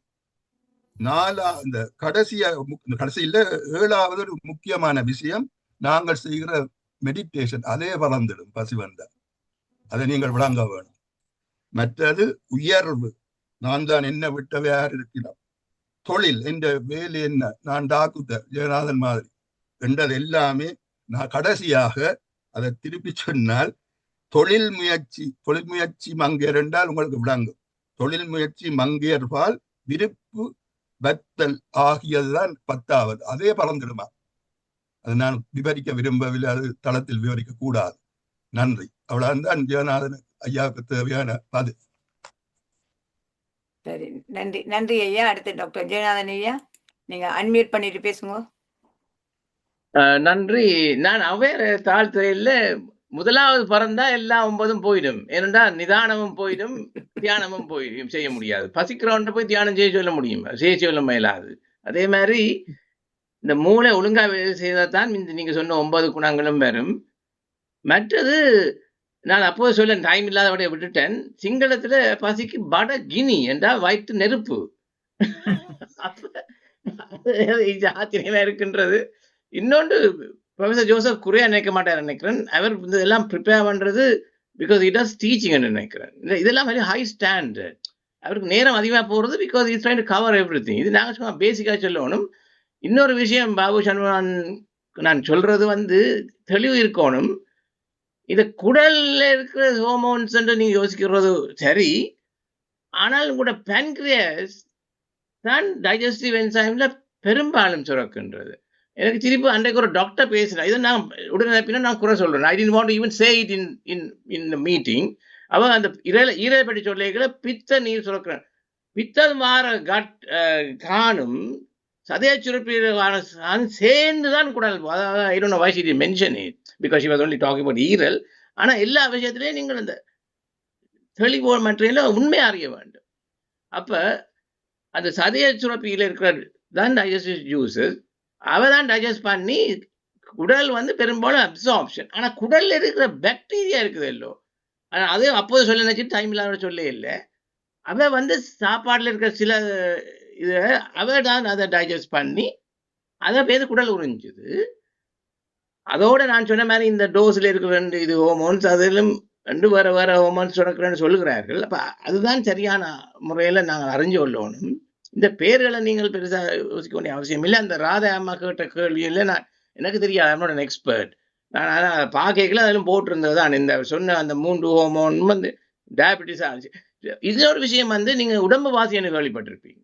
சில பேருக்கு எவ்வளவு சாப்பிட்டாலும் உடம்புல ஒட்டாது, சில பேருக்கு சாப்பிடாட்டியும் வெயிட் போடணும். அதுக்கு வேற ஒரு மெக்கானிசம் இருக்குன்னு எனக்கு தெரியும், எனக்கு இருக்கலாம். ஆனா இதான் டூ காம்ப்ளெக்ஸ், அந்த அளவுக்கு நாங்க போக தேவையில்லை. எனவே நன்றி. நன்றி நன்றி ஐயா. அடுத்து டாக்டர் நவரத்னம் ஐயா, நீங்க வாங்க, அன்மியூட் பண்ணிட்டு பேசுங்க. வணக்கம். எல்லாம் கேட்டுக்கொண்டே இருந்தேன். ஒரு விஷயம் நான் கூற வேண்டும். இவ்வளவு நேரம் பேச பொழுது கூகுள் பண்ணி பார்த்தால் அந்த ஹோமோன்ஸை பற்றி கிடக்கு. கூகுளில் போய் பசிக்கு ஹோமோன் இருக்கோ என்று போட்டால் அந்த ஹோமோன் பேர் இருக்கு. திருப்தி என்றதுக்கு செட்டாயிட்டி ஹோமோன் இருக்கு என்று இருக்கு. இப்போ ப்ரிப்பேர் பண்ணும் பொழுது கூகுள் பண்ணி பல விஷயங்களையும் எடுத்து கூறுகிறார்கள். நன்றி, வணக்கம். நன்றி நன்றி நன்றி ஐயா. அடுத்து நிம்மி சாமிநாதன் அம்மா, உங்களை அன்மியூட் பண்ணிருக்கிறேன்ம்மா, பேசி பாருங்க. இப்ப எல்லாரும் கேக்குதா? கேக்குது, ஆனா நீங்க கதைச்சு கொண்டு போகைக்குள்ளதான் பிறகு கேக்குது இல்ல. சரி, எனக்கு என்னண்டா, நாங்க இந்த டாக்டர்ஸ் மேல இருக்கின்ற இவர் வந்து இந்த கவிதை சொல்லுவார் தானே, இந்த இவர் குவனேசன், அவர் வந்து அவருக்கு ஒரு ஸ்பீச் கொடுக்கலாம். இந்த டாக்டர் இருக்கு கணக்கு நாங்கள் கதைச்சு அவற்ற டைமை நாங்க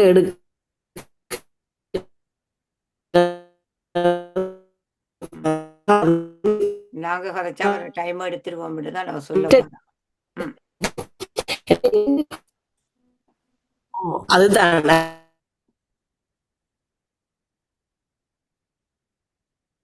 நிம்மியம்மா, திரும்பவும் உங்களது ஒரு சவுண்டும் இல்லையம்மா.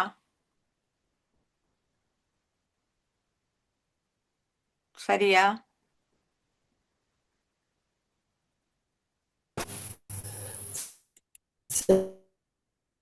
கதைக்கிறீங்க, எங்களுக்கு கேட்க இல்லை. நாங்க என்ன செய்ய 2 விலங்க இல்லை. நாங்க டைம் எங்களுக்கு 9:45. சொல்லுங்க. உங்களோட வாய்ஸ் மெசேஜில டெலிஃபோன்ல போடுங்க, அதை வாசிக்கட்டுமா?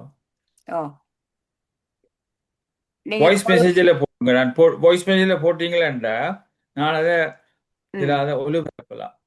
செய்ய முடியுமா? எஸ், அதை நீங்க அதுல போட்டு விடுங்க. இதுல ஒன்றும் விளங்குது இல்லையம்மா, நீங்க ஒன்றுமே விளங்குது இல்லை. என்ன ப்ராப்ளமோ தெரியும், உங்களோட இன்டர்நெட்ல தான் இது ஒரு பெரிய பிரச்சனையா இருக்குது. நல்ல அருமையான பேச்சு டாக்டர் போல் ஐயா. நீங்க 45 நிமிஷத்துக்கு கிட்டத்தட்ட பேசி இருக்கிறீங்க, நல்ல விஷயம். ஆனா அடுத்த முறையும் வந்து நீங்க இதே தலைப்பில் தொடர்ச்சியாக பேச போறீங்க. அதை கூறிக்கொண்டு வேறு யாராவது ஏதாவது சொல்ல வேண்டும் என்றால் சரி, இல்லாட்டி ஸ்ரீ ஸ்கந்தராஜா ஐயா நாங்க தளத்தை நிறைவு செய்வோமா? நிறைவு செய்யுங்க. நாளை காலை 9 மணிக்கு மீண்டும் நாங்கள் இந்த தளத்தின் ஷேர் எக்ஸசைசஸ் இருக்கு, வந்து கலந்து கொள்ளுங்கள். ஷார்ப்பா 9 o'clock வேறுங்க. நன்றி. 9 மணிக்கு நாங்கள் அனைவரும் சந்திப்போம் என்று கூறி, கலந்து கொண்ட அனைவருக்கும், நல்ல கருத்துக்களை பரிமாறிய உங்களுக்கும், உங்களுடைய கருத்துக்கள் உரையாடல்கள் எப்போதும் ஆரோக்கியமாக இருக்க வேண்டும் என்பதில் நான் விருப்பம் உடையவள். ஆகவே அது நன்றாக இருந்திருக்கின்றது. போலையா வந்திருக்கிறீங்க, ஏதாவது சொல்ல போறீங்களா? நிறைய செய்ய போறோம், சொல்லுங்க. ஒருவேளை உண்பவர் யாராவது பேசுறது கேட்டது சாப்பாடு இதை பற்றி, ஒருவேளை பொதுவாக எங்களுடைய பாரம்பரிய மருத்துவ முறைகளிலும் யோகிகளும் சொல்ற விஷயம், ஒருவேளை உண்பவர் யோகி, 2 வேளை உண்பவர் யாரு? போகி. 3 வேளை உண்பவர் ரோகி. ரோகின்னா நோயாளி.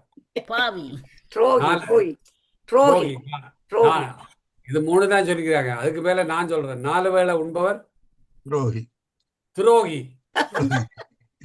5 வேளை சாப்பிட்றவர் பாவி. 6 வேளை சாப்பிட்டானா அவனை ஆவியா போட வேண்டாம்.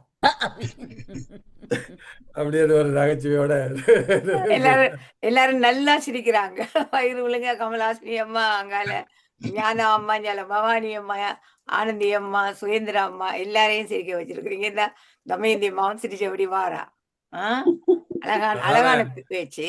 நீங்க அடுத்த முறைக்கும் இதே மாதிரி ஐயா இதுல தொடர்ச்சியாக பேசுங்க.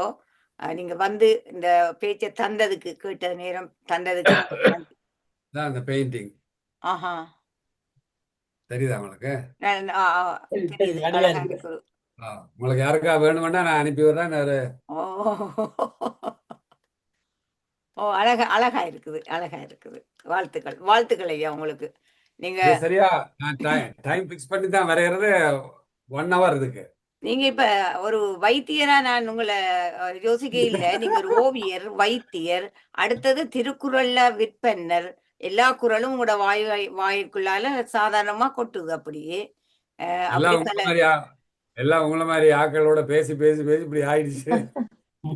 அப்படி இல்ல, உங்களோட உணர்வுல உங்கள்ட்ட அது நிரந்தரமா இருக்குது சில விஷயங்கள்.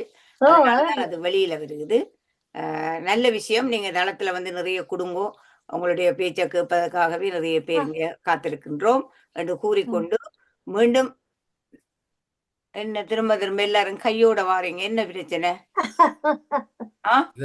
நாங்க நிறைவு செய்து நித்திரைக்கு போக நல்ல ஒரு சிரிப்போட நிக்கிறோம். பிறகு வந்து என்ன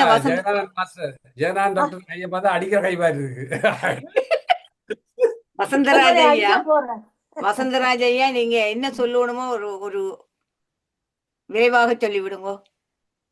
மிகவும் நன்றி சொல்லுகின்றேன். 2 சொன்னால் மிகவும் சந்தோஷமா இருந்தது.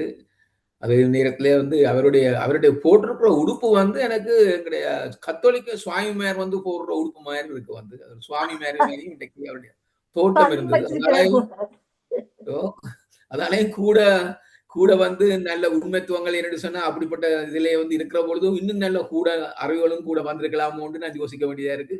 எங்களுடைய பாடசாலையுடைய ஒரு முக்கிய ஒரு நண்பராக இருக்கிற மட்டிலே வந்து அவரை பார்த்து மிகவும் சந்தோஷப்படுகின்றேன். எங்களுடைய பள்ளிக்கூடமும் வந்து அவரை பார்த்து இணைத்து அடைக்க எல்லாத்தையும் விட மிகவும் நன்றி சொல்ல வேண்டியது வந்து இப்படிப்பட்ட எங்களுக்கு ஒரு உலகத்திலே நாங்கள் எங்கேயோ இருந்து கொண்டு ஒருவர் சந்தியாமல் இப்படி இருந்து நேர பார்க்கறதுக்கு இதை கேட்கறதுக்கு எங்களுக்கு கொடுத்த அந்த எல்லாம் இறைவனுக்கு நன்றியை கூறுகின்றேன். அல்லாட்டா நாங்கள் இப்படி இருந்து கொண்டு இந்த இப்படிப்பட்ட நல்ல விஷயங்களை கேட்பதற்கு அந்த சந்தர்ப்பம் கிடைக்கிறது எல்லாம் அவனுடைய செயல்தான். மிகவும் நன்றியா இருந்தது, மிகவும் சந்தோஷம். மற்றது நீங்கள் வந்து இன்றைக்கு நீங்கள் அது உண்மையில சுவாமிமாருடைய எண்ணம் தான் வருது, ஃபாதருடைய எண்ணம் தான். நீங்கள் உங்களுடைய உடுப்பு அதெல்லாம் பார்க்கிறோம்.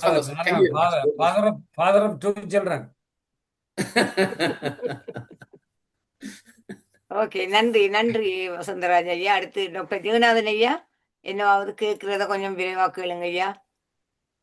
ஒரே ஒரு சொல்லு தமிழ்ல அப்பாவி என்று சொல்லும் இருக்கு. பாவி மட்டுமில்ல, அப்பாவி. நன்றி.